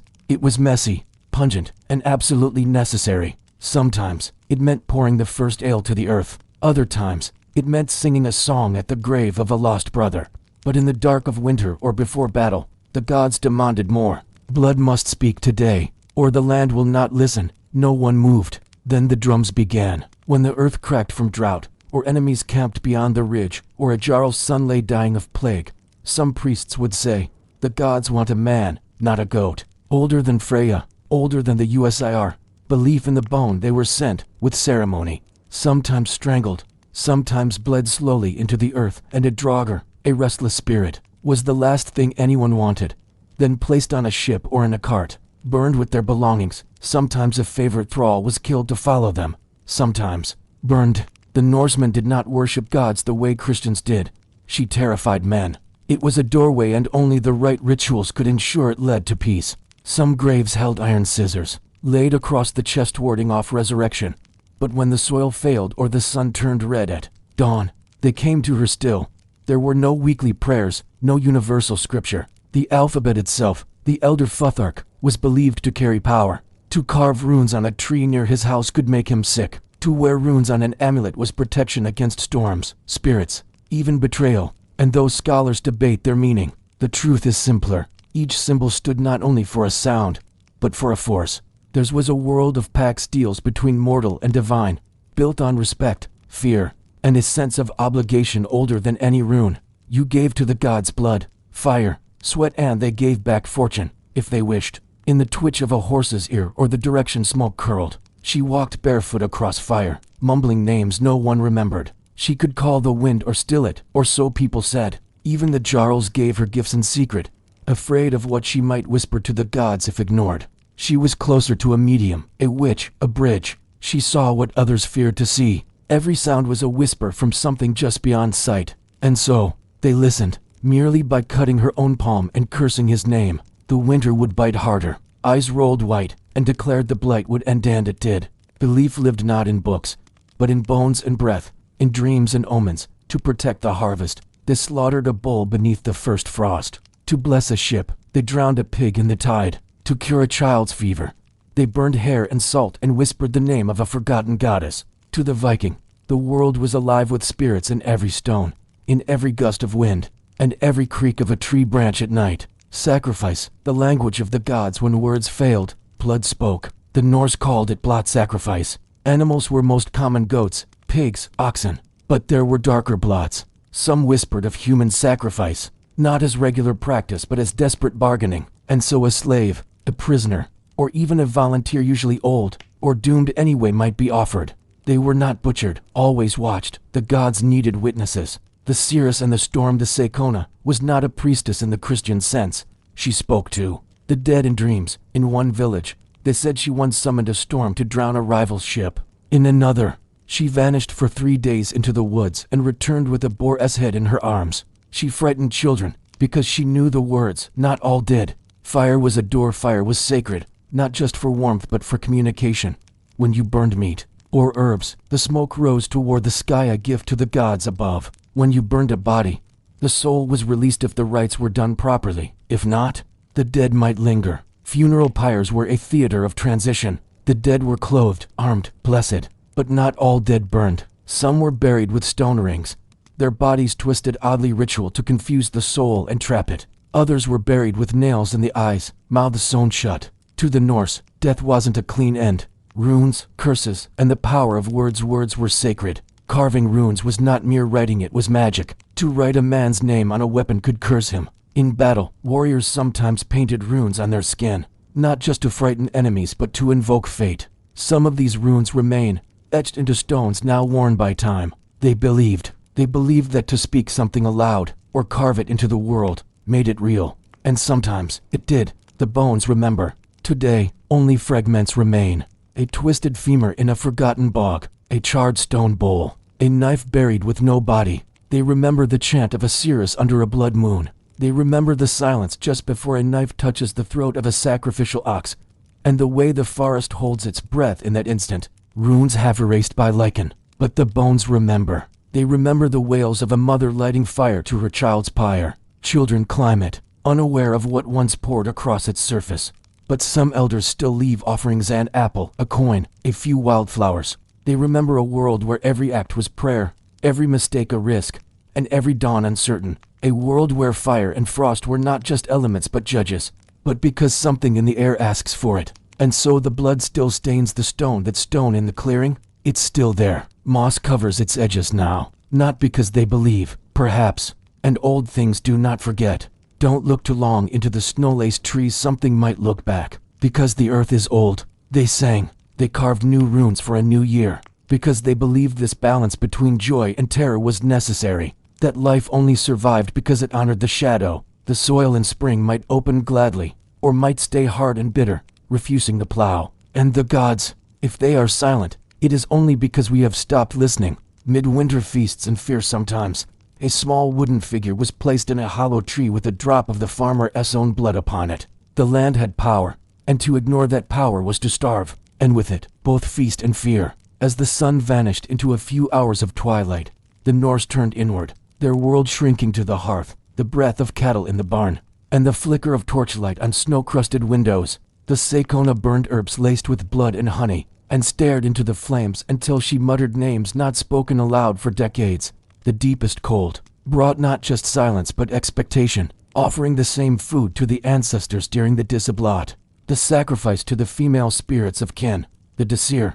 These were the protectors of the family line, or worse, curse your line, a stillbirth, a fire, a madness that wouldn't lift. Warrior women of shadow who watched and, when properly honored, defended, not with fire and sword at first but with whispers. Traders, missionaries. A man might wear Mjolnir's hammer round his neck and still be baptized to gain favor in Christian markets. A new god, one who did not need sacrifice, who promised peace after death, who rejected the fear of landwights and Draugr. A son might whisper Latin over his father's grave, then turn and bury an iron nail in the soil, just in case. She was not tolerated. The new priests called her demonic, a vessel of Satan. Some were driven out, some were killed, others faded into legend. It was then that Yule came. Yule wasn't just celebration, it was sacrifice, prophecy, and a test of balance between the living and the unseen, who were said to ride through the forests on nights when the wind howled like wolves. Odin, masked, cloaked, and silent, led them.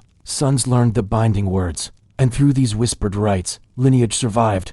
To be caught outside on such a night was to risk being taken. Great fires were lit, not merely to warm, but to ward off the spirits of the wild hunt. A raven that cawed thrice at dusk, a dream of drowning. They carried no weapons, but wore cloaks of blue or ash gray. They never settled. They heard things others didn't. So they left bread and ale on thresholds, not for neighbors, but for beings that had no flesh. Children were warned, don't whistle after dark, don't speak of the dead by name. And yet, amid the dread, they celebrated. Or, more dangerously, they were wrong in ways no one could prove. The land demanded blood. It wasn't always the gods who needed sacrifice. Sometimes, it was the land itself. To the Norse, the earth was alive, its own spirit, sometimes generous, sometimes cruel. No signs. The stone gave no blood. The fire crackled but said nothing, saying the gods were dead or had fled to another world. And so, before sowing, farmers performed what they called landvetterblatt offerings to the landwights.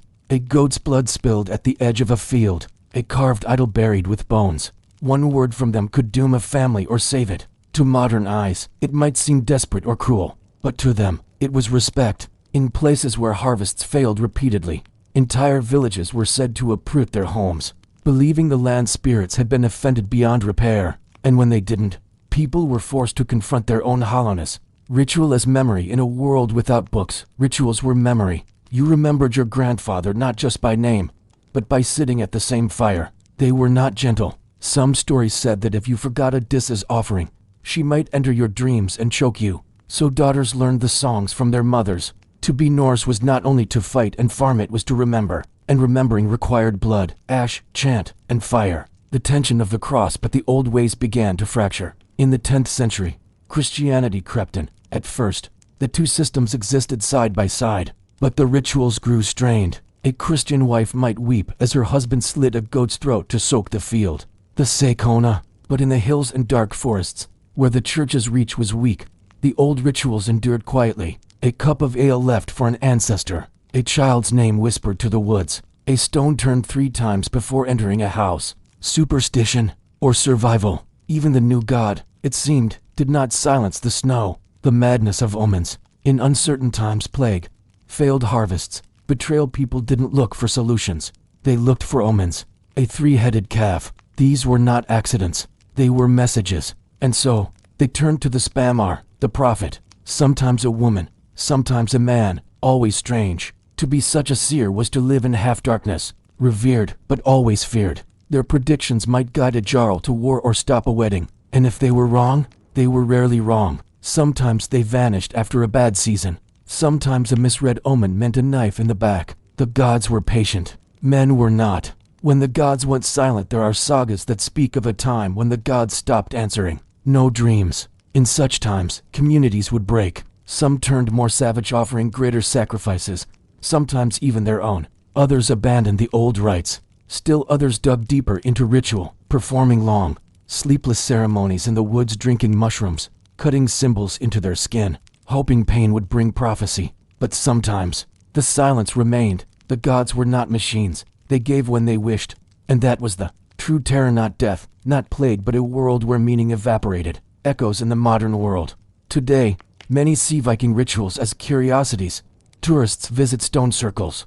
Children wear Thor's hammer as jewelry. Scholars debate whether blots were symbolic or literal. But in the forests of Norway, in the windswept cliffs of Iceland, something lingers. Old people still touch certain stones for luck. Fishermen still say quiet words before a voyage. And sometimes, in years when crops fail or children die young, a whisper returns.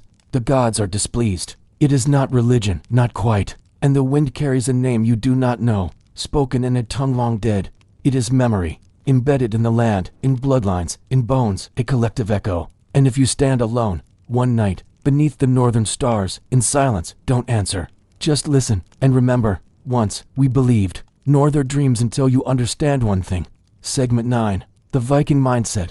Honor, vengeance, and the weight of reputation in the north. Honor was life. You cannot understand the Vikings, neither their raids. Honor was everything, not money, not even survival. A Viking could lose his land, his home, even his kin.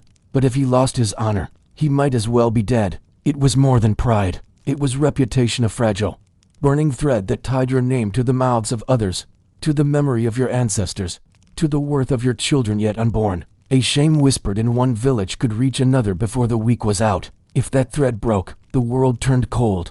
If your father had failed to avenge an insult, that stain became yours. Your neighbors would not help you. Your kin might disown you. No one would marry your daughter. You were your father's son. Every injury, every theft, every murder had a price. Aware a guild, or man price. Your grandfather's blood, your uncle's sword hand. Your sons would never be trusted to lead.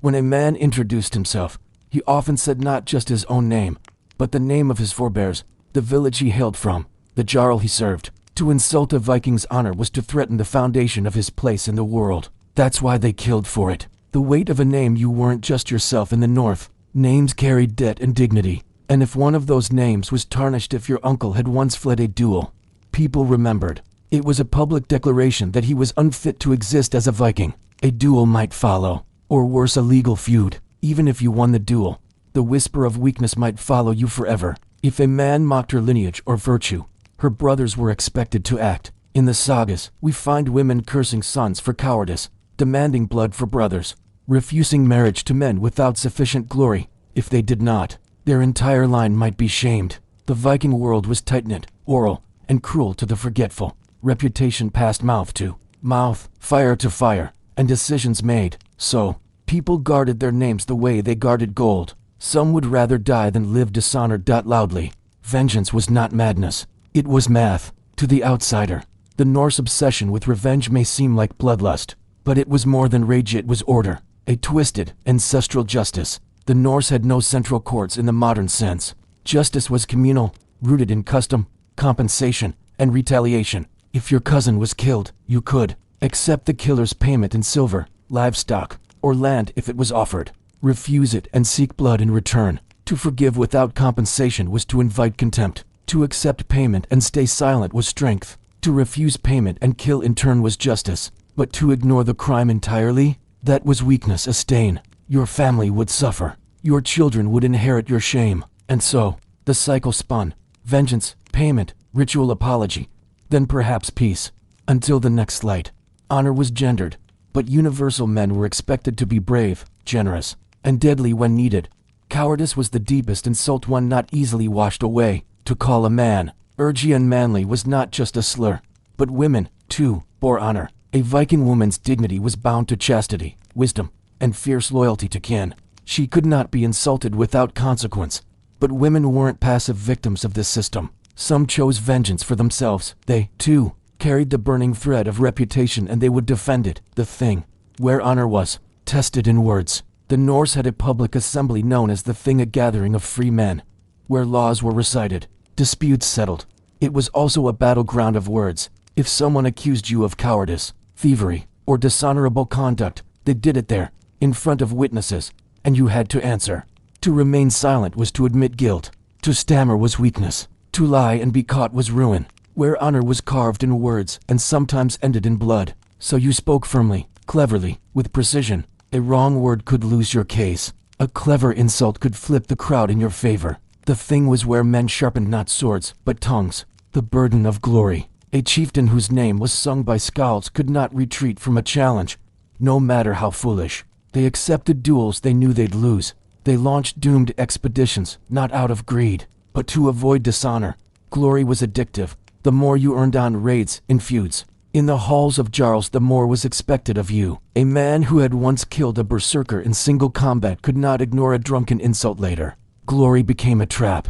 Many sagas tell of men who died not because they were reckless, but because their reputation left them no choice. They rode into ambushes. Some even left their homes to seek death abroad so that no one would say they grew old and soft. Their names are remembered, but sometimes you wonder if they ever slept peacefully. They are not modest. The dead need reputation more than the living. They do not mourn, they boast. A reputation carved in stone runestones still stand across the Nordic world, monuments to the dead. But they're not graves, they're announcements. This is the stone of Eric, who sailed west and took 3 ships of gold. This is to Thorin, mother of warriors, who held her family's land through 6 winters. They are not humble. And why not? Because in the Norse worldview, what lives on after death is not your soul, but your story, your name on the tongue of kin. One who never laughed was cursed. Your deeds sung by a skald. One who never fought was a coward. Strong, but not savage. Generous, but not beggared. Your vengeance complete, your honor intact. The unwritten law of respect. Not all honor was won with violence. To host generously, to speak truthfully, to repay debts quickly. These, too, built a name. If you protected a guest, even at risk to yourself, your name rose. If you starved your thralls while hoarding ale, your name rotted. It was identity, inheritance, afterlife. There were rules unwritten, but deeply felt. As you speak of them across centuries, they are not gone. A Viking who gave away too much was a fool. One who gave too little was a miser. One who laughed too often was soft. One who fought needlessly was reckless. You had to walk the line, shrewd, but not cruel. A life on the edge of a knife. That was the Viking way. Legacy in the ashes. Now, centuries later, we often speak of Vikings as warriors, traders, poets. But beneath all that, beneath the ships and sagas and swordplay, was a mindset. A set of values that bound the world together like frost binds branches. Cold, beautiful, and ready to break. Reputation was more than social status.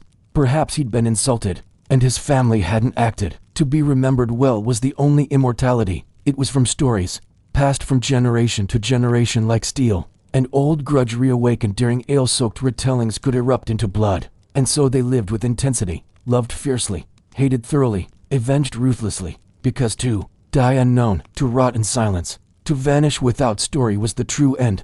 Or during sacred feasts, you waited. And even now, as you read their names on weathered stone, a legal duel. To be forgotten was the ultimate sentence. Worse than death, isolation, namelessness, erasure, a battlefield chosen by both sides, their honor lives, because you remember, who had once returned from a raid with a foreign blade, or who had the scars to prove his courage. He was watched. Honor in the silence between wars. Not every Viking fought in open battle, but every Viking lived on a battlefield of perception, in the pauses between raids and the quiet of planting seasons. Reputation didn't sleep, it hardened. In the lull, gossip spread faster than sales. A challenge issued over the third horn of mead might turn into a duel by dawn. A missed feast. People whispered, "He's ashamed." A son who never spoke. Even the smallest slight aside glance, the size of drinking horns, the stories told in your name, and how quickly others refilled your cup. The greatest danger wasn't always from swords, and so, families gathered around fires and rehearsed their histories, as if polishing weapons. But it was whispered and sharpened by firelight. Your great-uncle Olaf, they'd say, was challenged at the thing and crushed the man's jaw. Your cousin Dagny shamed a berserker with her words alone. He fled and drowned himself. These weren't just bedtime stories. They were armament, a living arsenal of reputation. The rituals of vengeance. To kill for vengeance was not done in chaos. It was often deliberate, structured, bound in rules older than kings. You didn't strike from shadows unless your enemy had done so first. You didn't kill a man in the bathhouse. Sometimes families agreed on day and time, not always out of honor but to protect their own reputations. To kill unfairly was to risk being labeled Newingr, a coward, a villain. No insult cut deeper. If a man was named Newingr and could not clear his name, he might be outlawed, driven from the land, in a culture where memory was life. And so, even the angriest man might restrain his blade, waiting for the right moment, the honorable moment. Feasts, the theater of status. The Viking hall was not just a place to eat, it was a stage. Status was displayed through placement at the table. A man with a high seat and a cold story might as well be invisible, but a man of lesser birth who made others laugh. These feasts were where honor was reasserted, publicly and repeatedly, where allies were forged and enemies marked. A slight nod could mean support in a future feud. A missed toast could become an insult. The sagas are filled with scenes where one careless word at a feast led to generations of bloodshed. Honor was loud in battle. The unforgiven, not all wounds healed. Some reputations never recovered. There were men who had once fled a burning hall while their brothers died inside. Women who bore children of unknown fathers. Thralls who rose above their station. Foster brothers who fought each other over land. These became warnings. Stories told with lowered voices. Don't be like him. Don't trust her. In Icelandic sagas, characters often spend decades trying to restore a lost name. Some fail. Others succeed only at the cost of their lives. The price of redemption was often death, but a meaningful death, one that balanced the ledger. Because sometimes, the only way to wash away shame was with blood, yours or someone else's.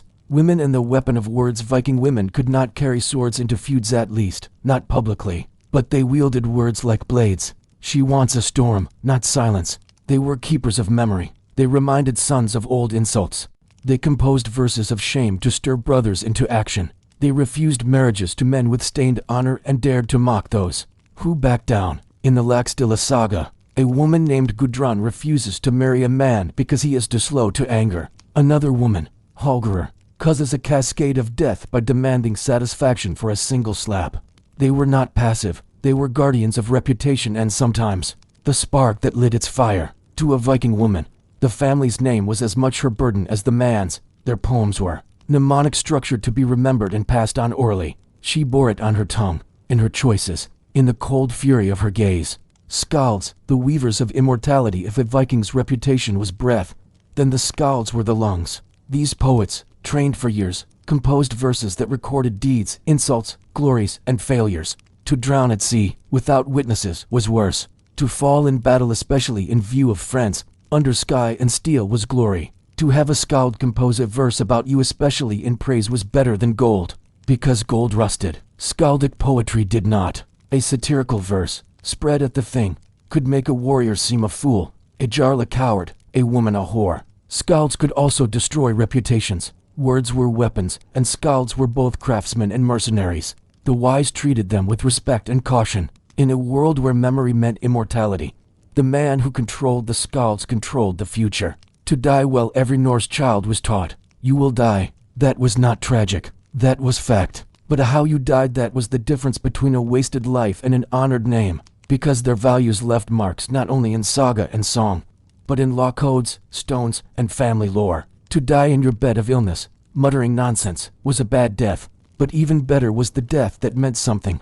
Martyrdom replaced battlefield death, but still, the need to be remembered, to be admired, to protect the name remained. A death avenging kin, a death protecting your jarl, a death after defending your honor at the thing, a death that made others sing of you. The Norse did not fear death, they feared meaningless death, and so, when they fought, they did not fight just to survive, they fought to make their ending worthy of memory. What survived we know of them now because their names endured.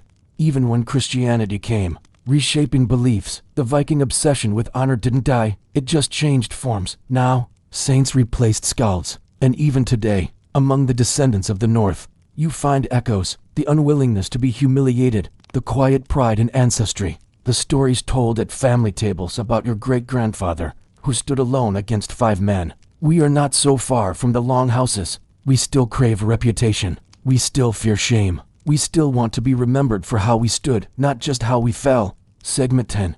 Twilight of the Old Gods. When Christianity met the hammer, a quiet ending. Not a glorious death. There was no thunderclap, no flaming sky, no great beast swallowing the sun. Thor was not defeated. Freya did not vanish. The end of the Viking gods came not with Ragnarok but with baptismal fonts, stone chapels, and parchment prayers. Odin was not slain. They were forgotten, not by all, not at once, but year by year, ritual by ritual. Their voices faded from the winds that once carried them. No warrior carved a rune to mark their passing, but it was real. It began in whispers.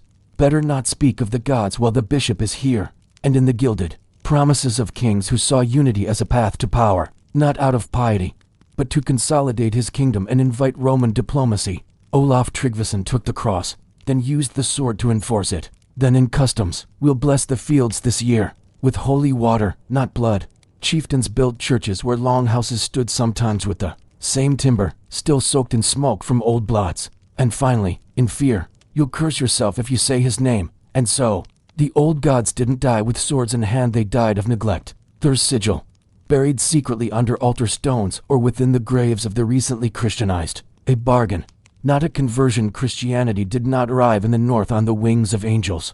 It came on ships, aboard merchant caravans. A new god meant new alliances, trade with Frankish lords, favor with the Pope, legitimacy over unruly jarls. Some converts believed, others calculated. King Harald Bluetooth accepted baptism. Villages baptized their children in rivers that once bore sacrifices to Njord. The gods of the north had power, but the church had structure, roads, coin, and memory written in ink. You whispered to the wind instead. You might still trace Thor's hammer on your chest with your thumb, hidden under your tunic. Hammers beneath the cross across Scandinavia. Churches rose from the earth, but dig beneath their stone thresholds, and you'll sometimes find a small hammer of iron or bone. Pagan idols were shattered. Hammer raised but fades into mist when a priest holds up the cross. Sacred groves were cut down. In grave fields, new burials bore wooden crosses and faced east, as the priests taught. But archaeologists find inconsistencies. A coin placed under the tongue, a pagan offering for Hell's Road. A drinking horn placed at the feet. A subtle carving of runes along the coffin's edge. Old traditions lived on, not in defiance but in quiet insurance. After all, what harm was there in remembering both gods, when you could no longer sacrifice a goat? When the priest led the Lord's Prayer, the dagger in the cloak for some. Conversion wasn't a gradual shift, it was violent. Olaf Haraldsson, later canonized as Saint Olaf, marched with priests behind him and soldiers at his sides. Villages that resisted were burned. In one saga, the god Thor appears in a vision. It's not a literal battle. It's a metaphor for the inward war. Imagine being a seeress whose dreams once guided her village, now denounced as a witch. A skald whose verses once praised Freyr, now silent, his voice condemned as heresy. A chieftain whose ancestors rest in barrows carved with runes, now ordered to bury his kin under Christian rites. They complied, most did, but compliance is not the same as surrender, and in many cases, beneath the cross on the grave, there was a second mark, invisible to priests. Thor says, the rune of Thor. A faith of fire and frost. Christianity spoke of peace, but often arrived with fire. And yet, once the fires cooled, it adapted, softened, absorbed. Saints began to look a little like warriors. Pilgrimages began to echo journeys across the 9 worlds. The Christian god, once a shepherd, became a king. a judge, a wrathful father. To the Viking soul, this was easier to accept. But even then, the land whispered the old ways. Midwinter feasts became Christmas, but still smelled of roasted boar and pine. Easter echoed the spring rites of fertility and rebirth. Processions mimicked the parades to the Thing, only now carrying crosses instead of spears. The transition was not a severance, it was a synthesis memory that refused to die by the 12th century. Few called themselves pagans, but stories lingered. Sagas written by Christian scribes told of Odin and Loki, of the All-Father's one eye, of Ragnarok's doom. They framed these tales as myths, quaint, even foolish, but they remembered every detail. Why? Because even as the church demanded doctrinal obedience, it could not destroy cultural pride. Rather than deities in temples, but they remained. In ink and verse, the gods became characters in poems. And the Norse, they recited these stories with fire in their eyes, long after their altars were gone. Ghosts of the old world in the forests and fjords. Some said you could still hear them. A thunderclap over the hills, there's final echo. To ravens overhead, Hugin and Munin, still watching. A sudden cold wind on a summer night, Odin's breath. These weren't beliefs, exactly. Even in sanctified fields, farmers apologized to the earth after plowing too deep. They were memories that clung to the bones. Even in Christian lands, people laid bread at ancient stones, because it wasn't just about gods. It was about a relationship with the world, with wind and fire, sea and star. And even if the church taught that only one God watched them, the land itself told a different story. The final blot, somewhere unnamed in the sagas, erased from maps, a final sacrifice was made, not in rebellion, for his father and his father's father, who had done the same. In mourning, he simply sat, hand on the warm blood-slick rock, and waited. An old man, blind in one eye, placed his last ram on the altar stone, not out of superstition, but love. He whispered a prayer not to Christ, but to Odin. Then he raised the blade. When it was done, he didn't flee. Perhaps for a sign, perhaps for silence. Either way, it was the end of something, not of faith, but of a world where gods walked beside men. Twilight, not night. This was not the obliteration of the gods. It was their twilight, a long, slow dimming, not defeat but retreat. The gods stepped back, became shadows in poems, symbols in dreams, shapes carved into pendants worn quietly under tunics. And when the Christian god thundered, he often borrowed their voice. Today, the hammer of Thor is worn again, not in worship, but in identity. Tattooed on arms, cast in silver, inked into band names and banners. Not because people believe in lightning as divine judgment, but because they remember a time when honor mattered more than salvation, when death was accepted, and when gods were flawed, fierce, and near. Christianity may have won Scandinavia, but it did not erase the gods. It transformed them into memory, and memory, as the Norse always knew, is stronger than death. The children of the in-between. They were born to Christian fathers and pagan grandmothers. They knelt at church on Sundays, then were taught to read the sky for omens on Tuesdays. They carried two inheritances in their blood, the cross and the hammer.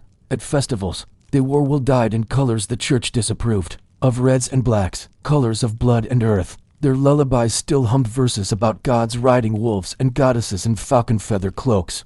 They did not fully believe in the old gods, nor did they fully understand the new one, but they lived in the overlap, in the twilight, where symbols lose their strictness and turn into personal truths. Some became scholars, collecting runes and sagas into books, preserving what their elders feared to speak aloud. Others became farmers and left small offerings in the soil at the season's turn, just in case, because even when the gods are silent, the seasons still change. The forests that remembered where the wind runs like a whisper between the rocks there. The old gods never quite departed. There are places in Scandinavia where the church never fully claimed the land.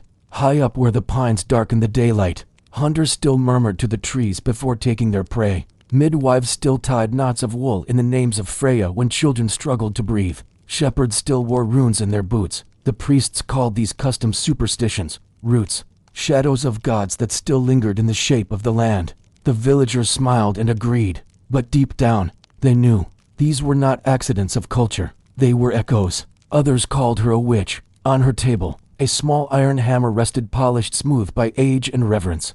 The last woman who knew the words, she lived alone at the edge of the bog. Some said she was a healer, rhythmic, rough, carried low in the throat. Verses of the sea, of wolves and crows, of trees that bleed and winds that warn. Her hut was hung with dried herbs, carved staves, old bones of deer and goat. The adults, hearing them, pretended not to remember. She never entered a church, but when someone was sick, they came to her. She didn't speak of gods. She didn't need to. She sang old songs. The children learned the melodies without knowing the meaning, but in the silence after, their hearts felt heavier, because they did remember. Bones in the cathedral. In a small cathedral built over what was once a pagan temple, a renovation unearthed a grave beneath the altar. It was not a Christian grave. The body was laid with arms crossed on the chest but with a hammer tucked beneath its ribs. Beside it, a bowl of earth and ash, and a single antler wrapped in cloth. The bishop was horrified, but the local villagers weren't. It's always been there. One old man said, "The land remembers." They reburied the body, but not before the story was told, again and again. Other times, full invocations. Mathor guard this scribe's hand. Archaeologists found an iron hammer nailed to a post just behind the door. Even beneath the seat of the new god, the old one rested still. Runes in the margins as the monks copied scripture. Their hands occasionally betrayed them. In the margins of psalms, tucked beside the Latin script, were carved faint runes, sometimes just a single letter. They didn't speak of it, but they left the marks. Even the most devout monks were not born with crosses round their necks. They had mothers who told them stories of Yggdrasil and warriors who laughed in death. Faith is not a clean slate. It is a palimpsest, written over but never truly erased. The hammer that hung behind the door in a fisherman's cottage in Gotland. It was hidden beneath generations of wallboard, unnoticed for centuries. Scholars debated, was it a relic, a charm, a forgotten heirloom? But the people of the village knew. Their grandparents had done the same, not out of worship, but as respect for sea and storm, for what came before. It was never thrown away, never desecrated, because some symbols are older than belief. When thunder still meant something. Even now, when thunder cracks across the Scandinavian sky, some elders glance up. They don't call out their name. They don't cross themselves either. They just listen. And for a moment, brief and fragile, the air is heavy with memory. Because thunder isn't just weather in the north. It's a voice, a warning, a story, a reminder that something vast once walked beside men, and maybe still does. The last words of the gods. No one recorded the final prayer to Odin. No one wrote down the last song sung to Freya. But perhaps they weren't last. Perhaps they just went underground, transformed into songs sung without names, gestures made without words, instincts passed down like bone and breath. The gods may no longer be worshipped, but they are still remembered in story, in storm, in silence, and in a world where memory lingers longer than stone. That is enough. Segment 11. The bones beneath the ice. Viking dead. Forgotten but not gone. What lies buried still breathes in silence. A land built over the dead. Scandinavia is a graveyard, not in metaphor, but in stone and soil. Beneath the polished wood floors of modern homes, beneath pastures now quiet with cows, beneath schoolyards and highways and churches there are bones. Warrior bones, slave bones, bones of women buried with keys and brooches. They buried the dead as if the grave was a door. Children with toys of carved antler. Old men with worn hammers of iron, some curled as if asleep, others bound as if punished. The Vikings did not fear death, but they prepared for it with ceremony, and they buried deep, in longships, under barrows, in mounds circled with standing stones. Horses, hounds, jewelry, fire, words. They believed that memory was tied to bone, and bone to soul, and so they placed weapons with the fallen. The living burned what they loved and whispered what they feared, not because they feared death, but because they knew the dead could still listen. When the earth gives up its ghosts, a farmer in Jutland digs a new trench and finds a skull not cracked by time, but marked by a sword stroke that never healed. A team in Uppsala uncovers a grave with a woman warrior, her pelvis broad, her sword still in hand. In the ice fields of Norway, a melting glacier reveals a child's shoe, perfectly preserved in frost, and beside it a doll of wool and bone. And sometimes the body is still there, still robed in fur, marked in runes, now weathered to near silence, still wearing beads, still staring with sockets that once gazed into fire. The Vikings are not gone. They are beneath us, and the world is beginning to remember. The uneasy quiet of the mounds across Scandinavia lie the great mounds. Bodestiner, burial hills, of women singing in a language he cannot understand, but somehow feels he once knew. Tourists climb them in summer. Children picnic at their bases. Some are marked by nothing but a swell of earth and a ring of wildflowers that bloom in strange abundance. Others bear standing stones.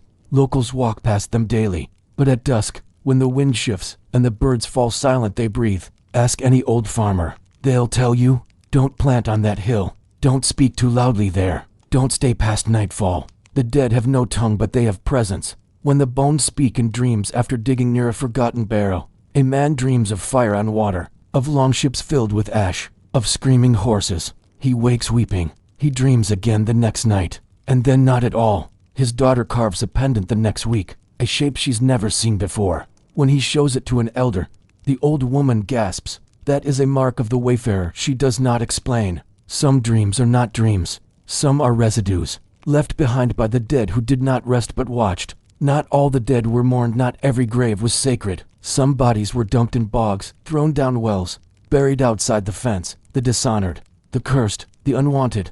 But even they were not forgotten, because sometimes, those are the ones that call the loudest. A black-toothed skeleton, buried face down with bound limbs, is found beneath a Christian monastery. Others buried in dry ground and packed with offerings, shields, sleds, looms, even a cart carved with wild beasts. The runes around his shallow grave read, "He lied to the gods. No one knows what he did." But the monks say that 4 years after, no crops grew right above that spot. That is not myth. It is memory made flesh. They buried ships, not just people. The Osberg ship was one such grave, but not the only one. All across the Norse world, ships were dragged overland and buried whole or in parts. To bury a ship was to give the dead a journey not across oceans, but into the afterlife. The keel was the soul's spine. The sail was its breath. The mast was the link between worlds. Some were set on fire before burial.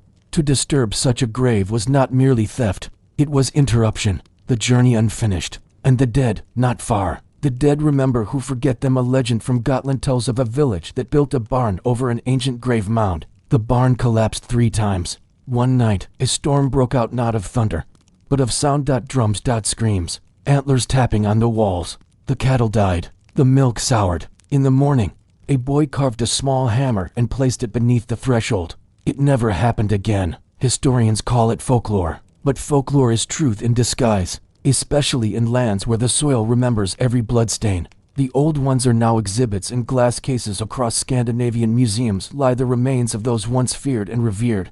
The woman buried with 64 beads and a hawk's claw. The chieftain interred with 9 horses and 3 servants. The blackened skull of a man with a broken Thor's hammer shoved into his jaw. People press their hands to the glass. They whisper. Some weep. Others feel nothing. But the bones remain. And though dead, they are not silent, because every person who looks upon them reawakens the thread, reminds the bones that they are not gone, just waiting. When faith meets flesh, a priest visits a dig site and blesses the grave. He speaks Latin, crosses himself, sprinkles water, but his hand trembles when he picks up the iron axe. His voice catches when he reads the rune carved into the haft, for vengeance, for kin, for fire. He returns to his church and dreams of wolves. No words, just eyes, yellow and endless. The next day, he blesses the site again, with silence, because some places are older than faith, and some bones do not care for forgiveness. Not all that is buried stays silent. As the ice melts across the north, more is revealed. Clothes still folded, hair braided in gold thread, a mouth frozen open in mid-chant. And so, the question rises again. What does it mean to be gone? If your bones are still beneath the field? If your name is still whispered in sagas? If the wind still howls the melody of your funeral song? Perhaps the Vikings were right. Perhaps death is only another voyage, and perhaps, just perhaps, the ship is not finished sailing. Songs in the soil in a remote valley in Sweden. Archaeologists unearthed a grave mound whose center was long ago looted, but something odd remained. A set of wooden panpipes, carved with bird figures, a small bowl, still dusted with yellow pollen, and a series of flat stones arranged in a circle like the points of a compass. Nobody, but one of the diggers, young, skeptical, modern, reported hearing humming at dusk, a low, tuneless melody that seemed to rise from beneath the soil. The rest of the team laughed, but the humming returned the next night, and the third, until she took one of the bird carvings and whispered, "I hear you." After that, silence, the flame that doesn't die. The Vikings knew that fire changed the soul. Ashes placed in urns, and laid in mounds, surrounded by stones inscribed in runes no one can now read. Cremation was not just destruction, it was liberation. The smoke carried the essence skyward.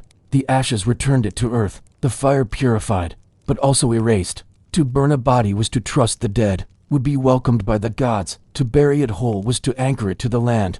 But what of those who were both burned and buried? Some believe those fires never truly went out, that even now, in the deep of night, near such mounds, you can feel a heat beneath your boots, not from the earth, but from memory still burning. Grave goods or messages? We call them grave goods, the combs, knives, pendants, pots, chess pieces, and weapons laid beside the dead. But were they offerings? Or were they messages? A man is found buried with a chessboard but with only one piece on it, the king, placed in the corner. A woman is buried with a locked box no key is ever found. A child lies with a toy horse, but it has a broken leg bound in a strip of gold wire. Each item tells a story no one now understands, but those who laid them understood it perfectly. These were not random objects. They were words without sound, symbols meant for the dead or for what came after.